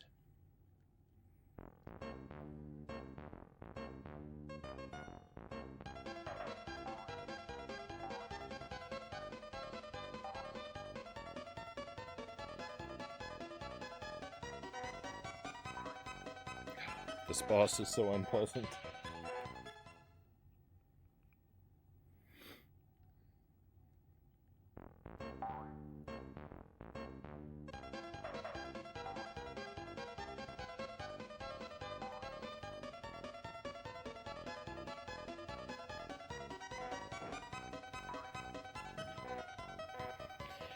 Oh.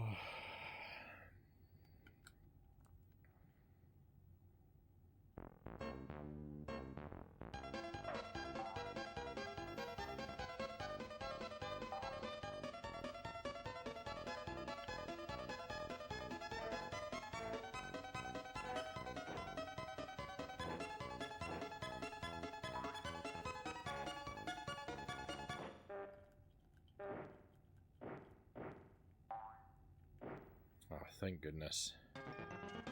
Boy, that's irritating.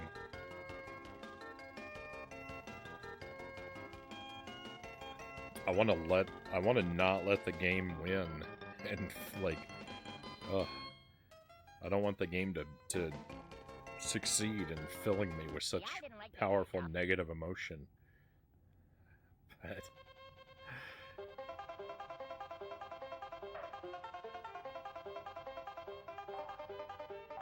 it's so good. It's so good at being intolerable.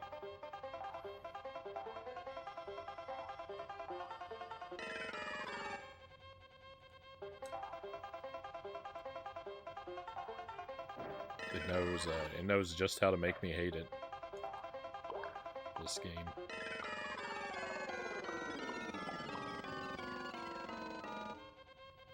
Oh, I forgot about that one up over there. Or 2 up, rather. Let's go.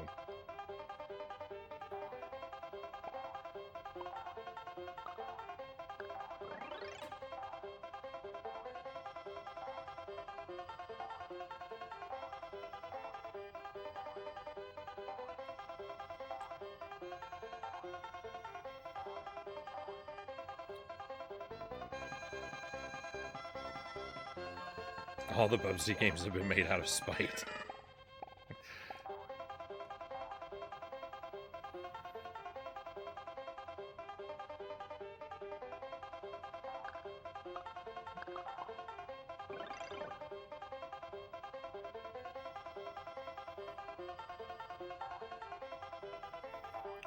That's the way they're made, and I think it's the only way they're beaten, too. Out of spite.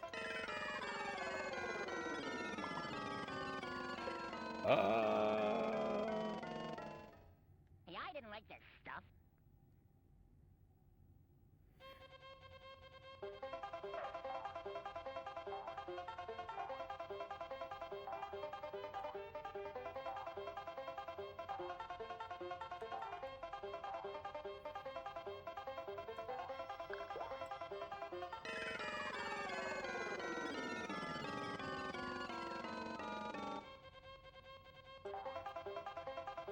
Oh, please. Yeah, I didn't like this stuff.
There was someone that used to come by the stream every now and then. Someone we'd get in the chat. I haven't seen in a very long time, but they used to come by a couple of years ago. And Bubsy was one of, if not like their favorite game. They were really into the Bubsy series, like as a whole. Yeah, I didn't like They this were stuff. like they offered to send me a copy of Bubsy 3D so I could play through it. There, to get me to play through it. Yeah, I didn't like And this stuff. I doubt that they've seen any of this playthrough. They haven't,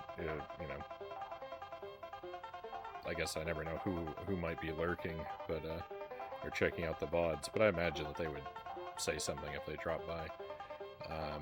But I just wonder if you honestly enjoy Bubsy, like how painful it must be to watch me suffer through it.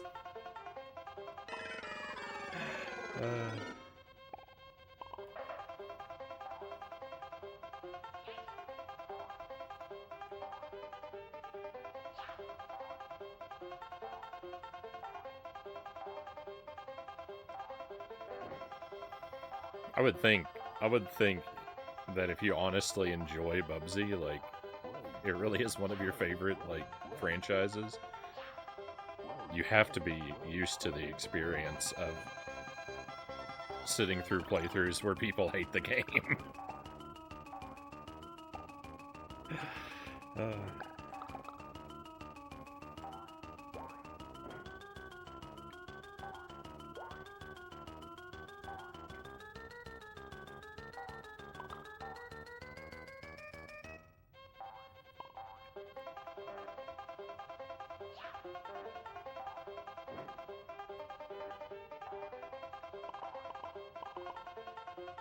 I don't hate Bubsy myself. I think certain entries are worse than others, but the series is a little bit overhated. I have pretty mixed feelings about Bubsy so far. I kind of go back and forth in what I think about it.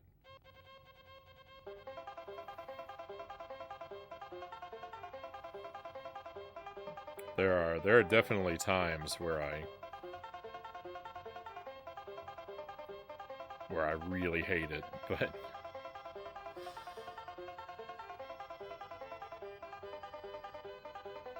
I don't know. I tend to go back and forth on how I feel about it.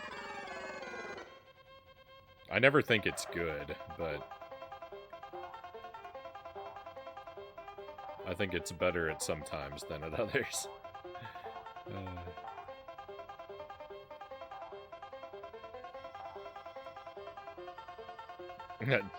To be fair, Frownie, your most beloved game is Super Ghouls and Ghosts. Oh yeah.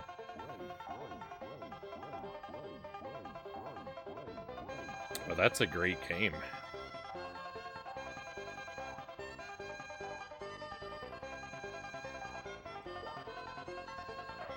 But definitely most people hate it when they play through it for the first time.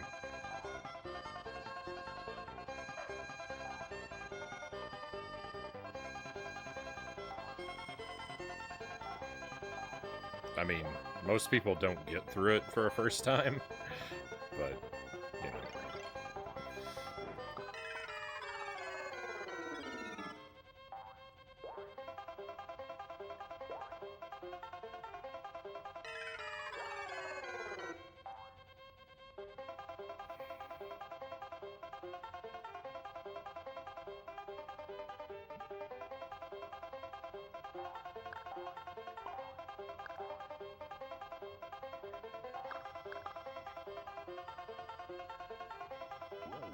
Whenever I watch someone play Super Ghouls and Ghosts, like, I always want them to do well. Like, I want them to play it properly and to, you know, to not cheat and to play through and get the true ending and to really go through the journey.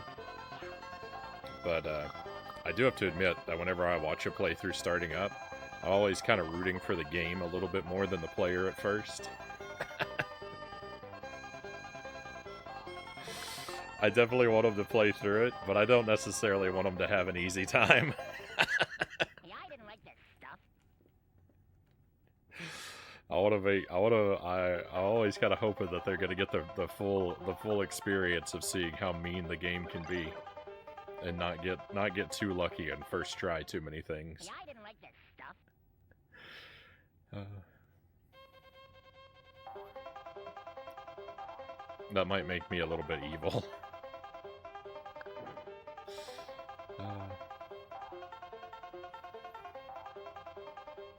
Exactly. And if as the player, yeah, as they stick with it, and they start to overcome more obstacles, and they make it toward the end, then I'm rooting for them to keep going and to win.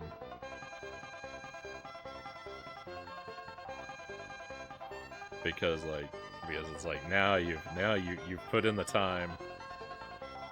You've paid your debt of suffering, and you deserve to be victorious.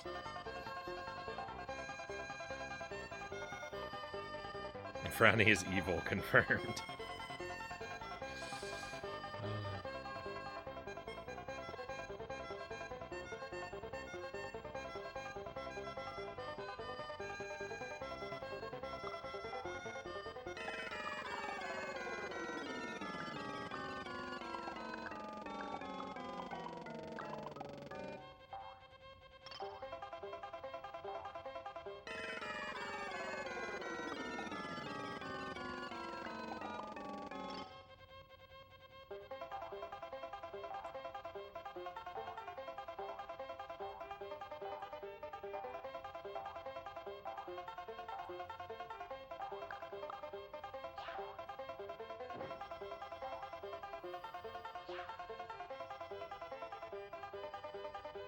I think Super Ghouls and Ghosts is better than Ghosts and Goblins. Ghosts and Goblins is terrible. I like that game too. I like the NES version. I'm not really crazy about the arcade version, but I like the NES game a lot. It's not without its flaws, but I still really love it.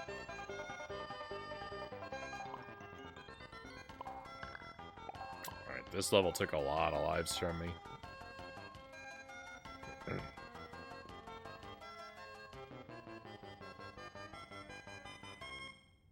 Ghouls and Ghosts for the Genesis.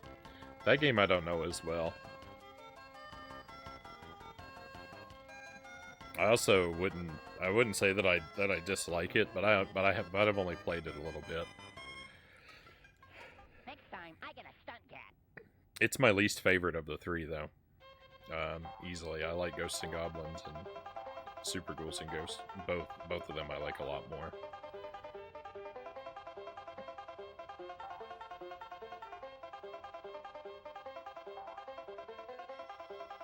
Yeah, I tend to bleed away a lot of lives in these later stages.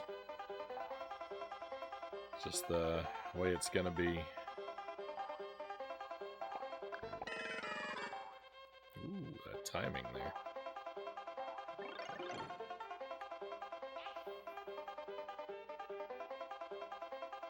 Super Ghouls and Ghosts would be better in every way than Ghosts and Goblins for the NES, if not for how absurd the last level of the second loop is.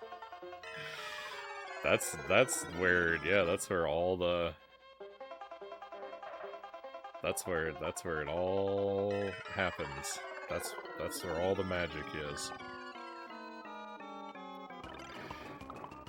That one, the end of loop 2 is just blinding agony.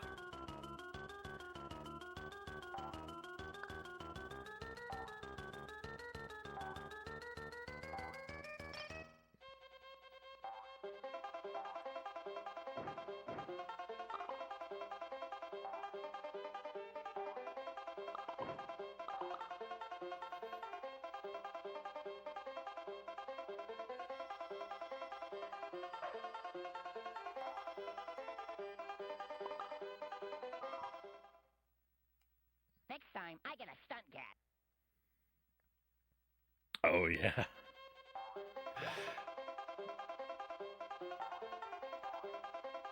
Yeah, I was there for some of Sark's journey through the RA for Ghouls and Ghosts. Nightmarish.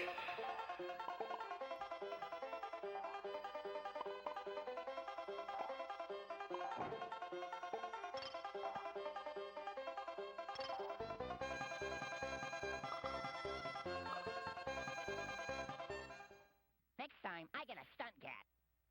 Yeah, we played. I played a little bit of a port of the arcade Ghosts and Goblins. I did one loop. It doesn't work very well. The port, I think, is bad. The one that I have. I have it on the PlayStation 2. We played it in the Capcom Classics collection on the PlayStation 2.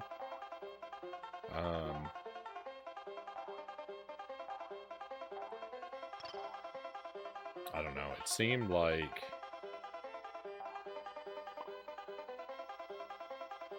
it seems like something's wrong with that port.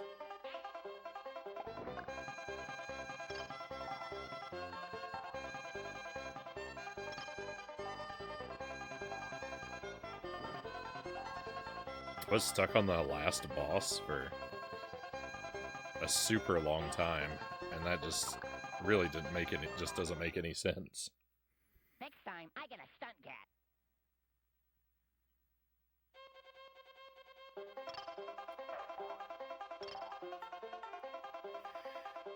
I know. I'm watching my lives.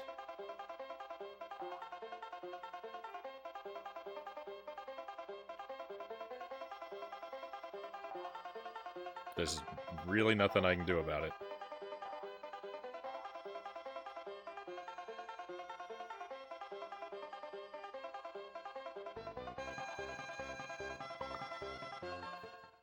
Next time, I get a stunt cat. I have a couple continues.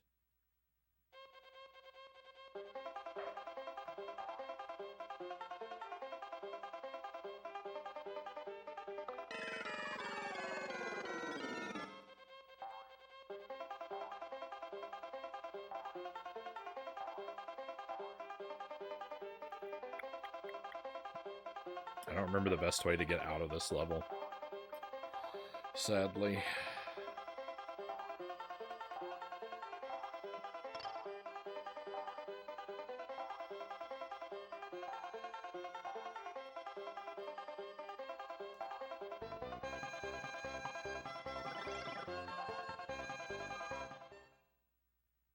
Next time, I get a That stunt enemy cat. can't be jumped on? Since when?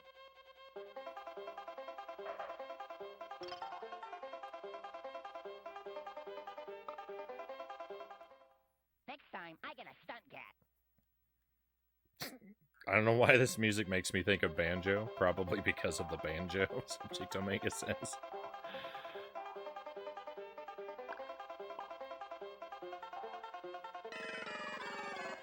Sounds like a pretty safe bet to me. Next time, I get a stunt cat. Yeah, I just can't get anywhere. Oh well.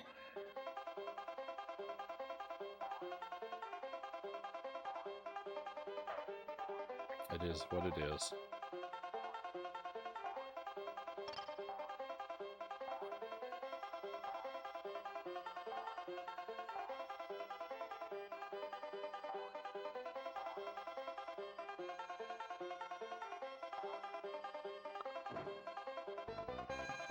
That's what I was trying to have happen a moment ago. Where it bounce off of one of these guys so I can float real high.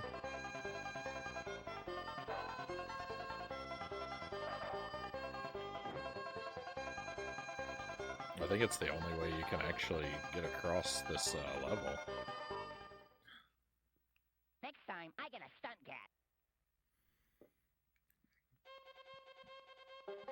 cat. Getting somewhere playing a platform is overrated. Totally.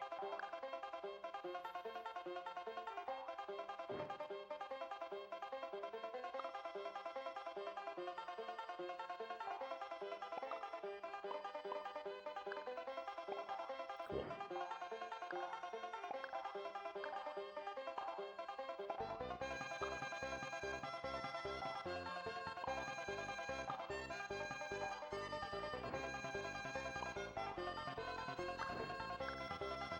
Sometimes you get really good bounces off of those fish, and most of the time you don't.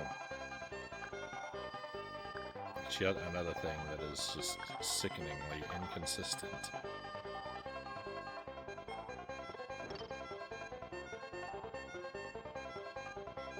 Alright, we're making some progress again now.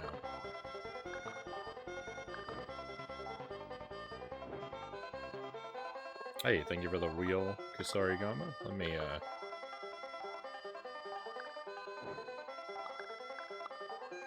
see about getting out of this level real quick. There was the exit. Next time, I get a stunt cat.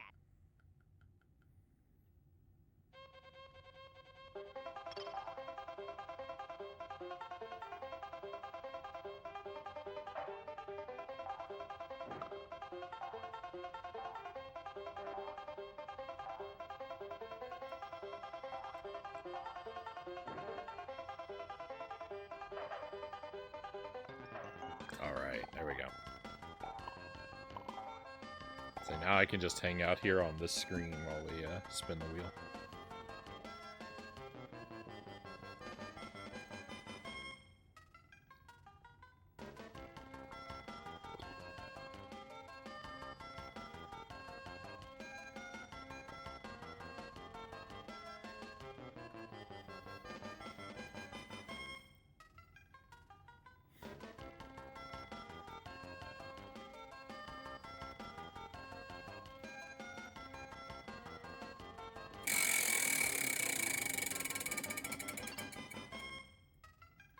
That is tequila pineapple? Tequila pineapple sauce.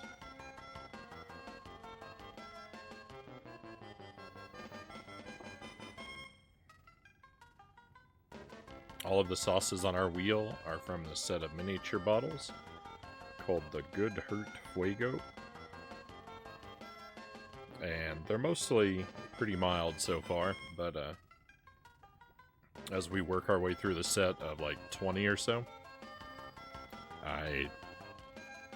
they seem like they're supposed to get very hot by the end. I think this sauce is made with cayenne pepper.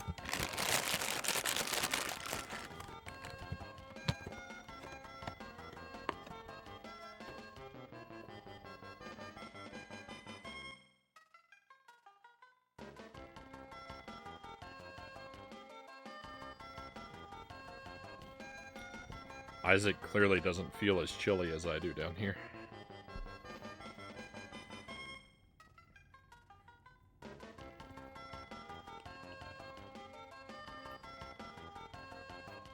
I love how Bubsy always waits for an input, and the time freezes as well, allowing you to think about how your life came to a point where you could ponder why we play this game willingly.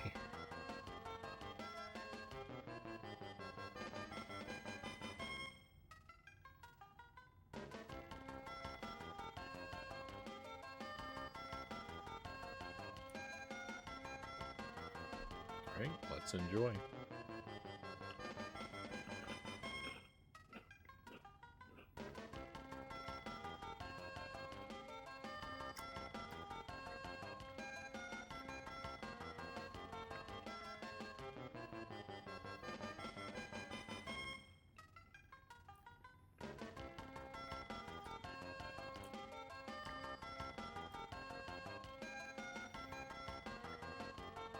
It doesn't taste very strongly of the tequila or the pineapple. It is a little bit sweet and vaguely fruity. But,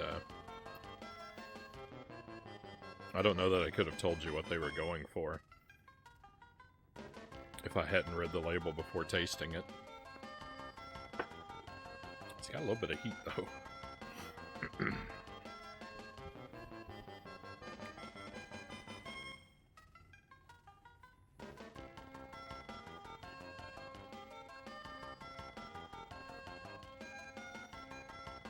I don't have anything interesting to observe about it, though.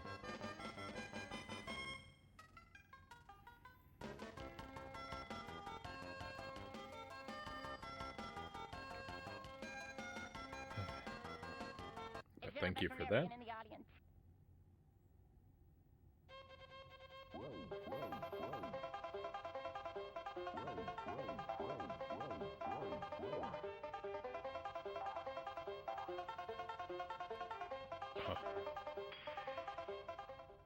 Is there a veterinarian in the audience?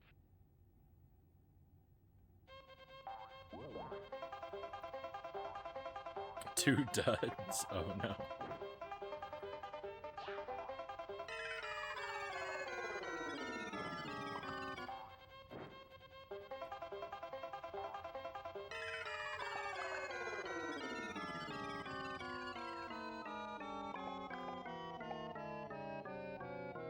Rip. Is there a veterinarian in the audience? I'm gonna run off for the night. Good luck clawing to the finish. Yeah, I kind of don't think I'm gonna finish it. I've got a bad feeling. My hope is low. I mean, I do think we'll finish it eventually, but the way things are going, I think there's a very good chance of seeing more Bubsy tomorrow. But thank you for being here, Buddha Fingers. As always, I've greatly enjoyed having you with us. Hope you have a wonderful rest of your night, and a fantastic tomorrow, my friend.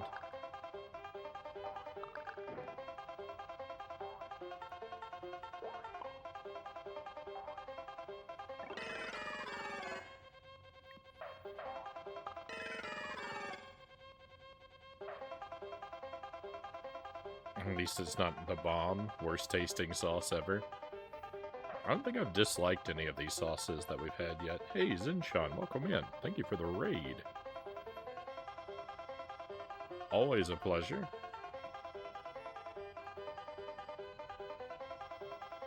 How did your stream go tonight, my friend? What were you playing? And how did it treat you?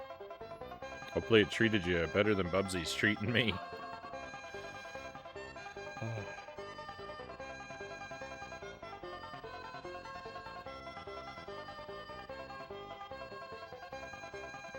How much are you willing to suffer?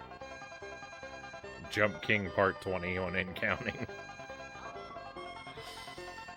You know, for as long as it takes. Jared Prime, welcome in. Thank you for coming along. Pizza Costco, welcome in. Thank you for joining us. Happy Ape Escape Day. Were you playing Ape Escape?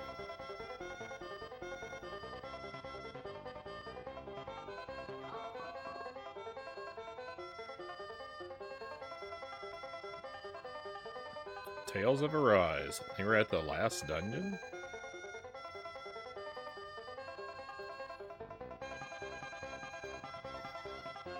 I'm just memeing no Ape Escape. I'm actually at the beginning of February 20th is Ape Escape Day. I'm actually at the beginning of an Ape Escape playthrough. It's one of the games that we're kind of juggling on the stream right now. And how is Bubsy going? Bubsy is...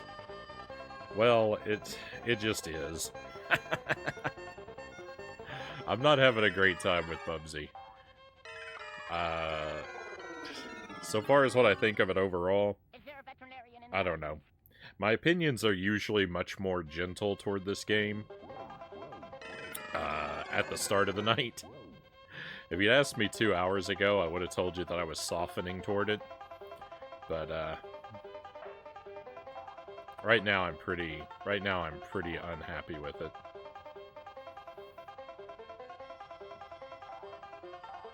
I just,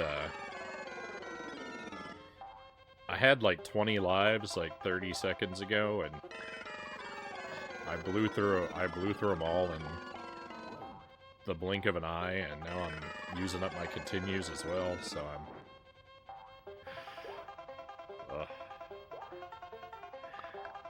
I'm feeling bad about my odds on this playthrough. We haven't beat it yet. I've worked on this game for 2 nights so far. I think we've made 3 attempts across 2 nights. This will be attempt number 4. I made it up to what I think is the last boss, but boy, that went badly.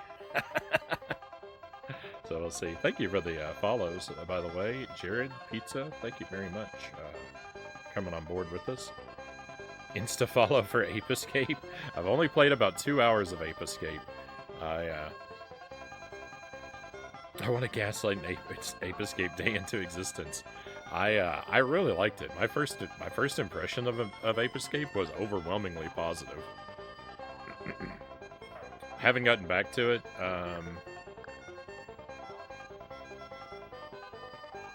Just yet, but we will soon. I'm looking forward to it. We're currently working on, well, I'm trying to get through all these Bubsy games.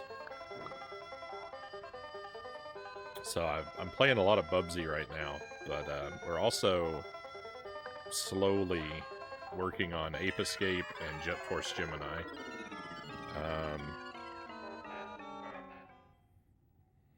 Is there a veterinarian in the And allegedly Jump King.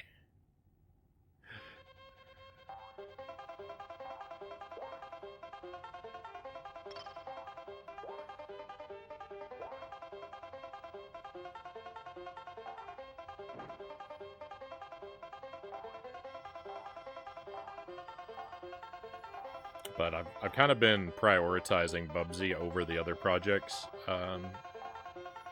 lately. And once I get a bit more of this, once I get this Bubsy out of my system, then we'll really be able to sink our teeth into the others. Is there a veterinarian in the audience? I've been there in platformers, stockpile lives, and then death. It's rough. It's rough. The deaths come very easily in this game. Everything's a one-hit kill, and all the, like, you have no visibility. It's...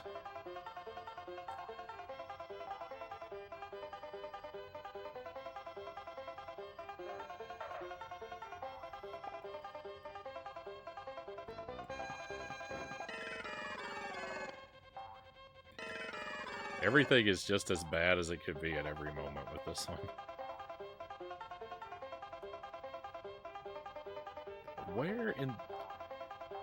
there's not even anywhere I could go. I can't jump off of that. I can't jump over this. I can't go in the water. Guess I'm supposed to ride this thing.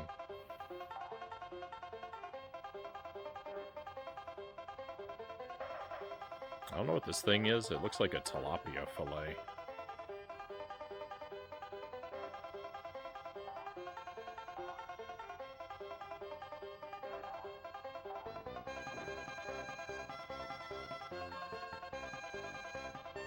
That platform is actually going well for me.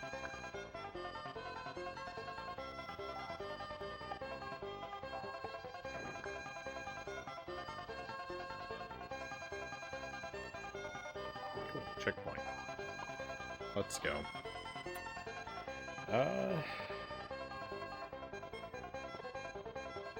When I was 4, I had the biggest crush on Spectre.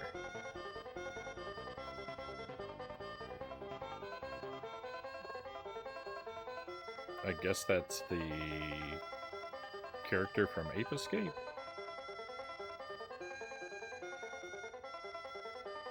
You're on chapter 12. I didn't know there was more than one, Zinchan says.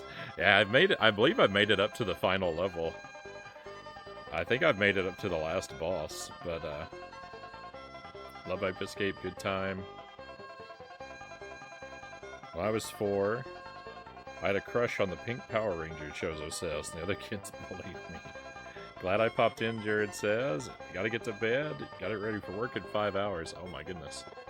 Thank you for popping in. Thank you again for the follow. Hopefully we'll get to see more of you another time.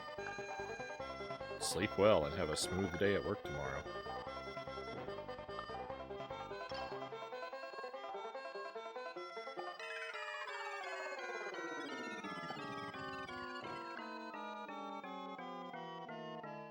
Disastrous. Everything is disastrous.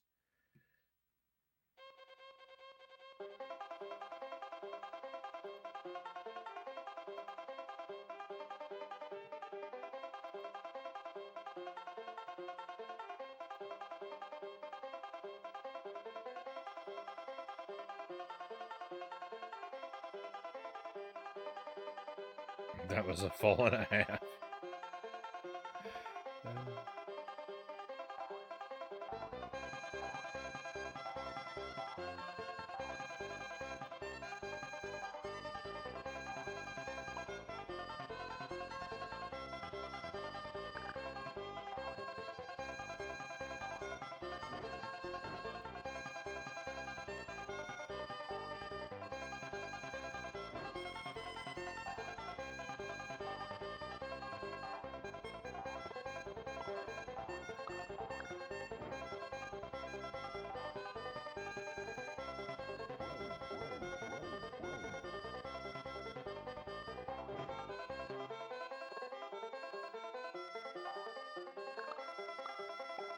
So Bubsy is grossly deceptive because like it seems like it looks and sounds like it could be a quality game, but it's got just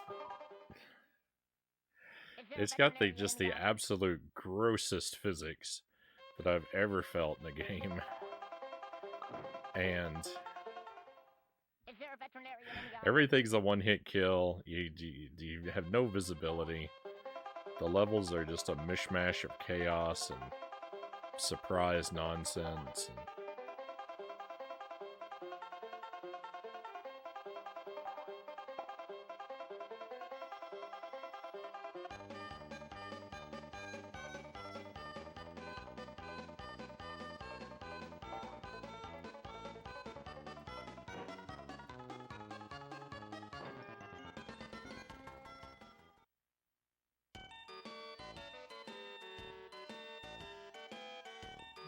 cool. I won, but I lost.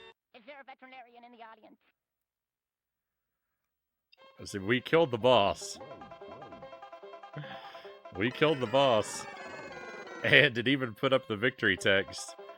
But then it decided that I should fall through the platform that automatically follows you. That I should just clip through the platform instead of landing on it so that I could be dead. That summarizes this game. That's Bubsy right there.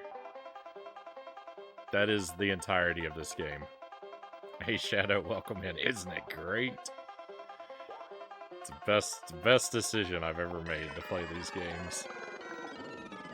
Now, this is only the first one. I've got 3 more to play, at least.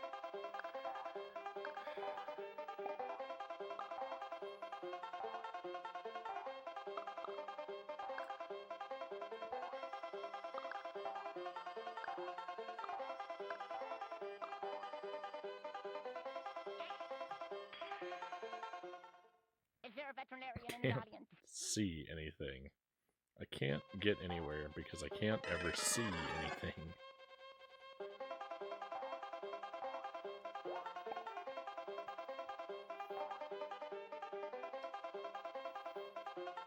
It's still better than Austin Powers. This is true.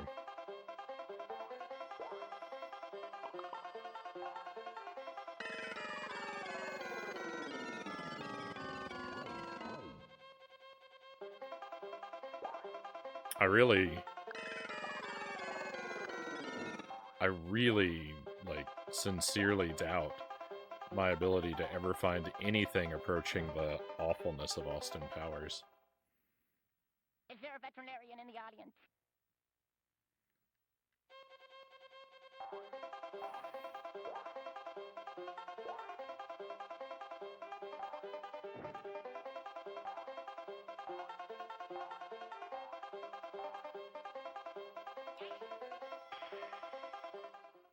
Is there a veterinarian in the audience?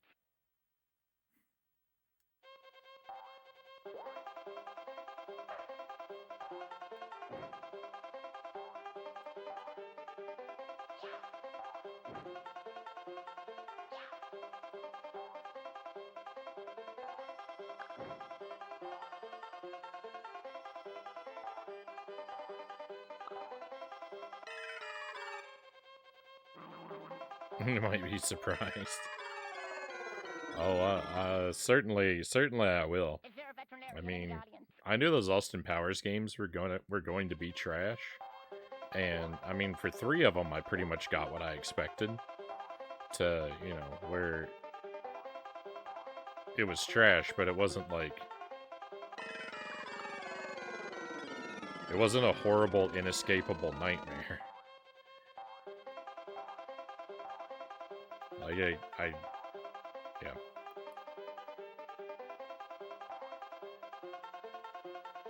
I pretty much got exactly what I thought I'd get from 3 of them.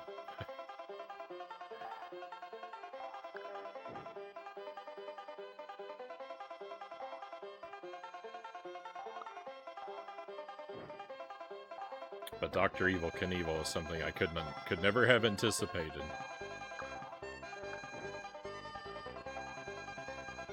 So, you know, surely that'll happen to me again someday, where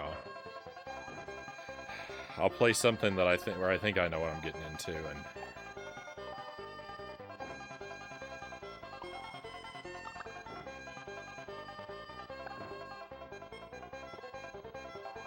wait a minute.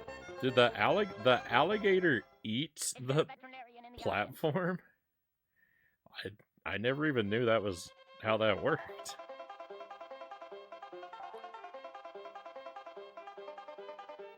Hey, Rafnir, welcome in. It's been a while. Good to see you. Great to have you with us tonight.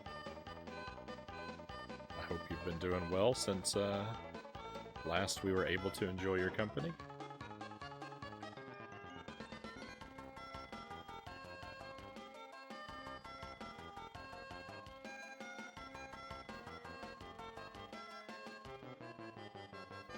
Nightshade and Chakan.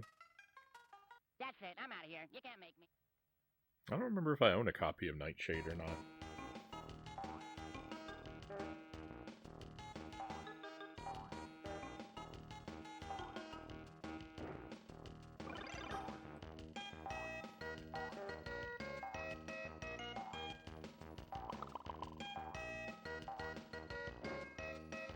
I don't think I have any continues left, right? We used our last one already. So these 3 lives are my only lives. It's not good.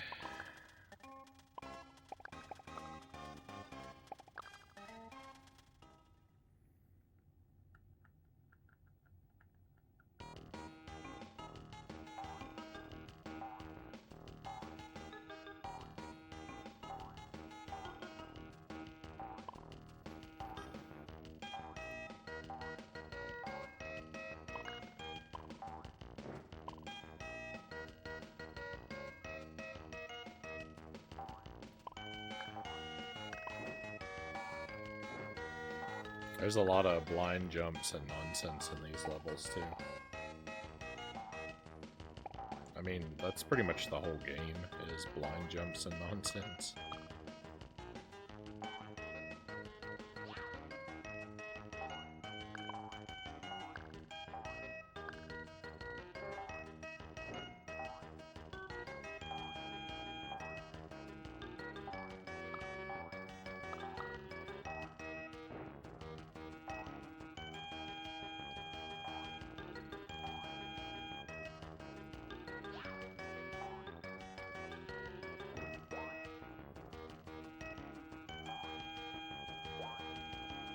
I forgot you can jump on the spider webs.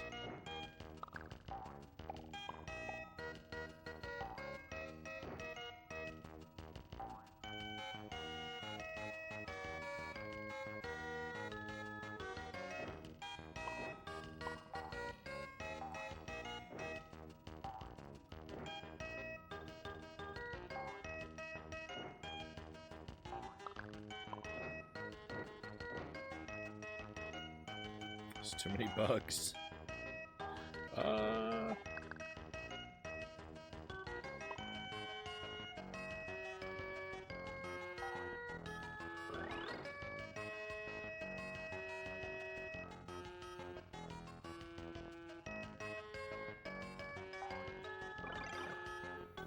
Hey Derek, welcome in. PC game Siberia is also just atrocious. PC games I'm unfortunately safe from. They're one thing I can't subject myself to, so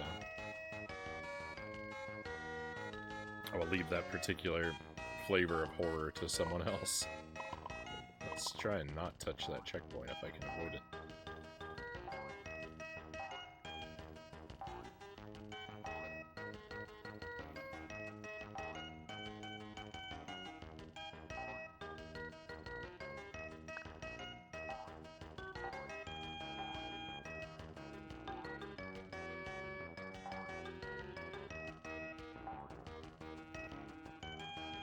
A deep childhood memory of renting this game, staying home from school, faking sick to play it, and I thought I should have gone to school. Well, even staying home, you learned something valuable that day.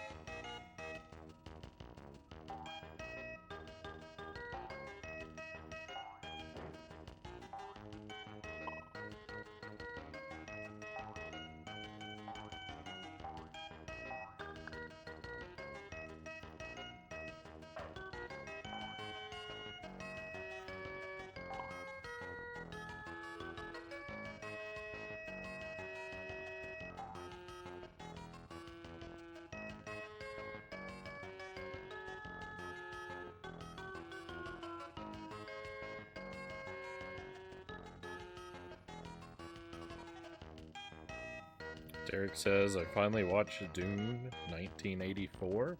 It's a weird movie. I have not seen it.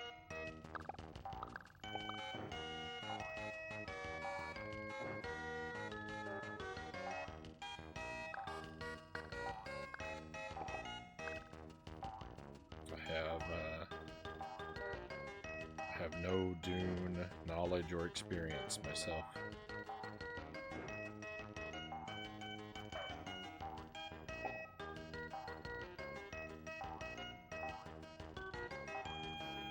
I got stuck on this level the other night. I couldn't figure out where the exit was.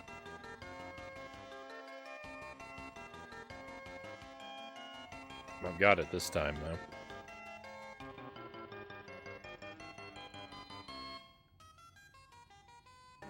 though. This game taught me what sharp was in music. That's all I remember from a music level. What? Give up show business?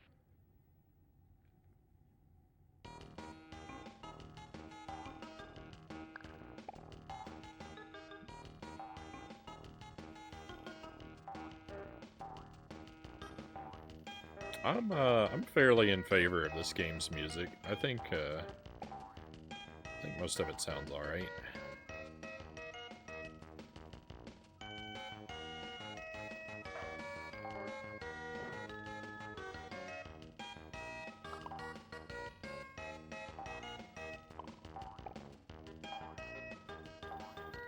I think that's really, like,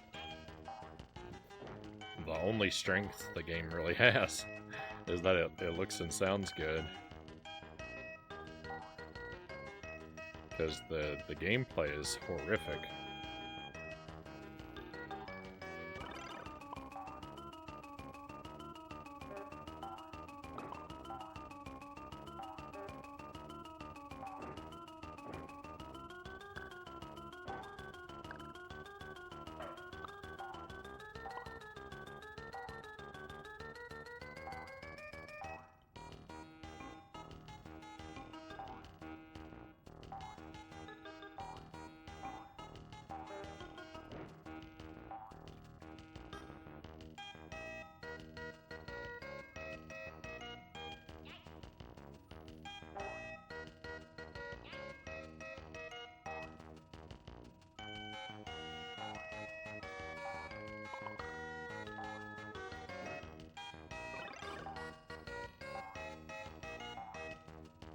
there's a pit with a bunch of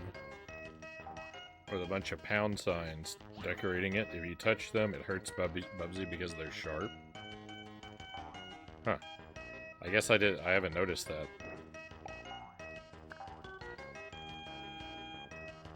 I haven't found that obstacle or didn't notice it.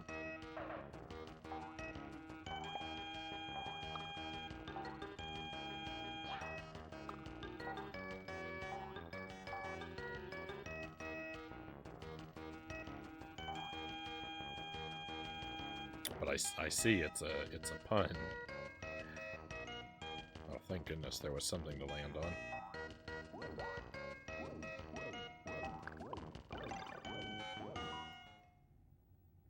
What, and give up show business?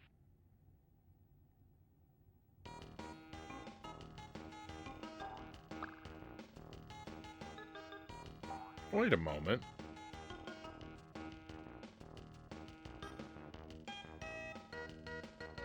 I don't really want to lose a life on this experiment, but something weird just happened.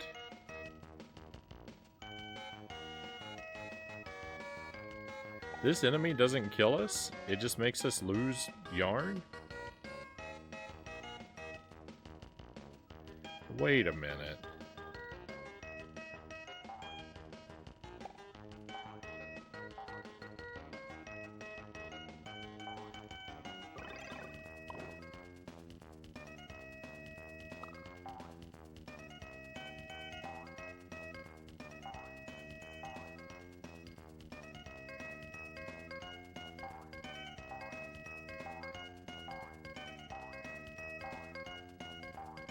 I don't even know what to do with this information.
Nice. Oh. Is that? Yeah, I was gonna say, I think that means we're at the end of the level.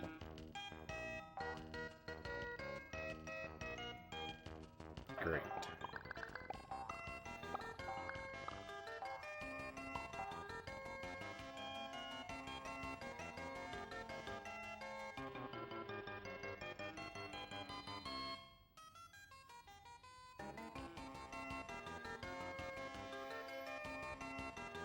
Teach kids to behave by threatening them with games like Bubsy.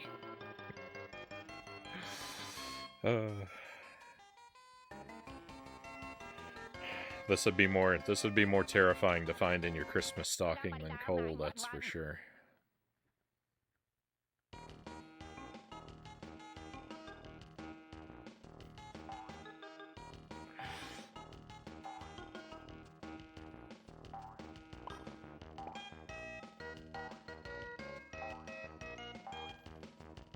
I'm pretty sure it would be illegal to punish even adults with Austin Powers games. That's cruel and unusual. All right, hang on. I have to experiment. All right. So I sacrificed that life on purpose. I let that spider hit me because for a moment I thought that perhaps I misunderstood how the game works.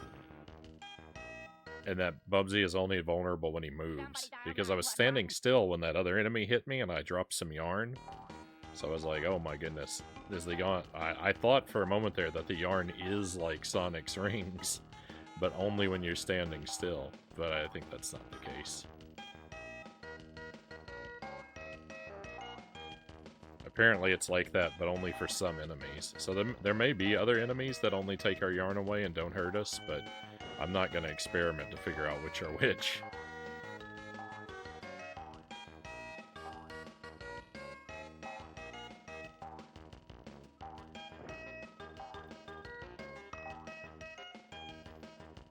Thank you for the pistachios, Frownie. We'll just go ahead and have some of those. I'm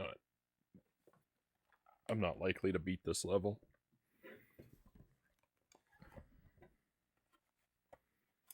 Let's have some of these. I think these are just standard pistachios. Yeah. Turkish pistachios. Roasted and salted. Got a Creole maple hot sauce for my wheel. It's so tasty.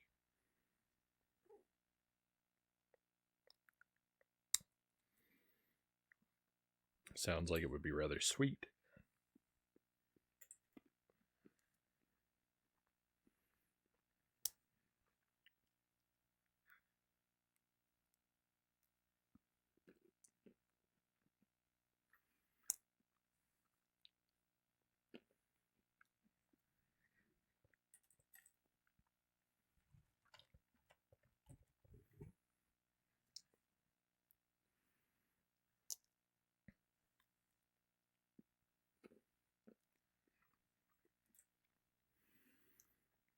Me and my bland old sauce that I've eaten for like 2 years now, Kusarigama says.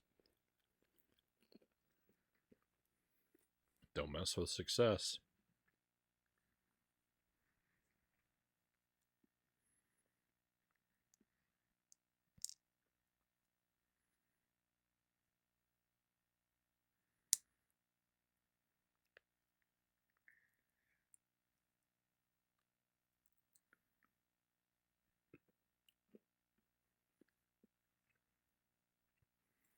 I was worried about that pistachio. I was worried it wasn't going to be quite right. Fortunately, I was quite wrong.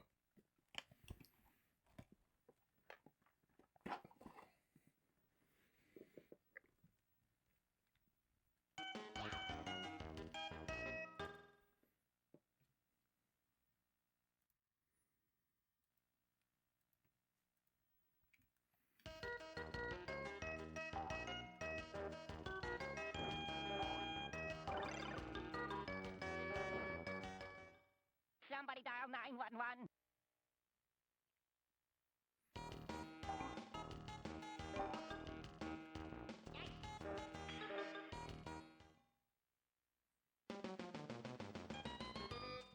Robbed. I got robbed. He should not have been able to throw eggs so soon after dropping them. The dropped eggs hadn't even left the screen.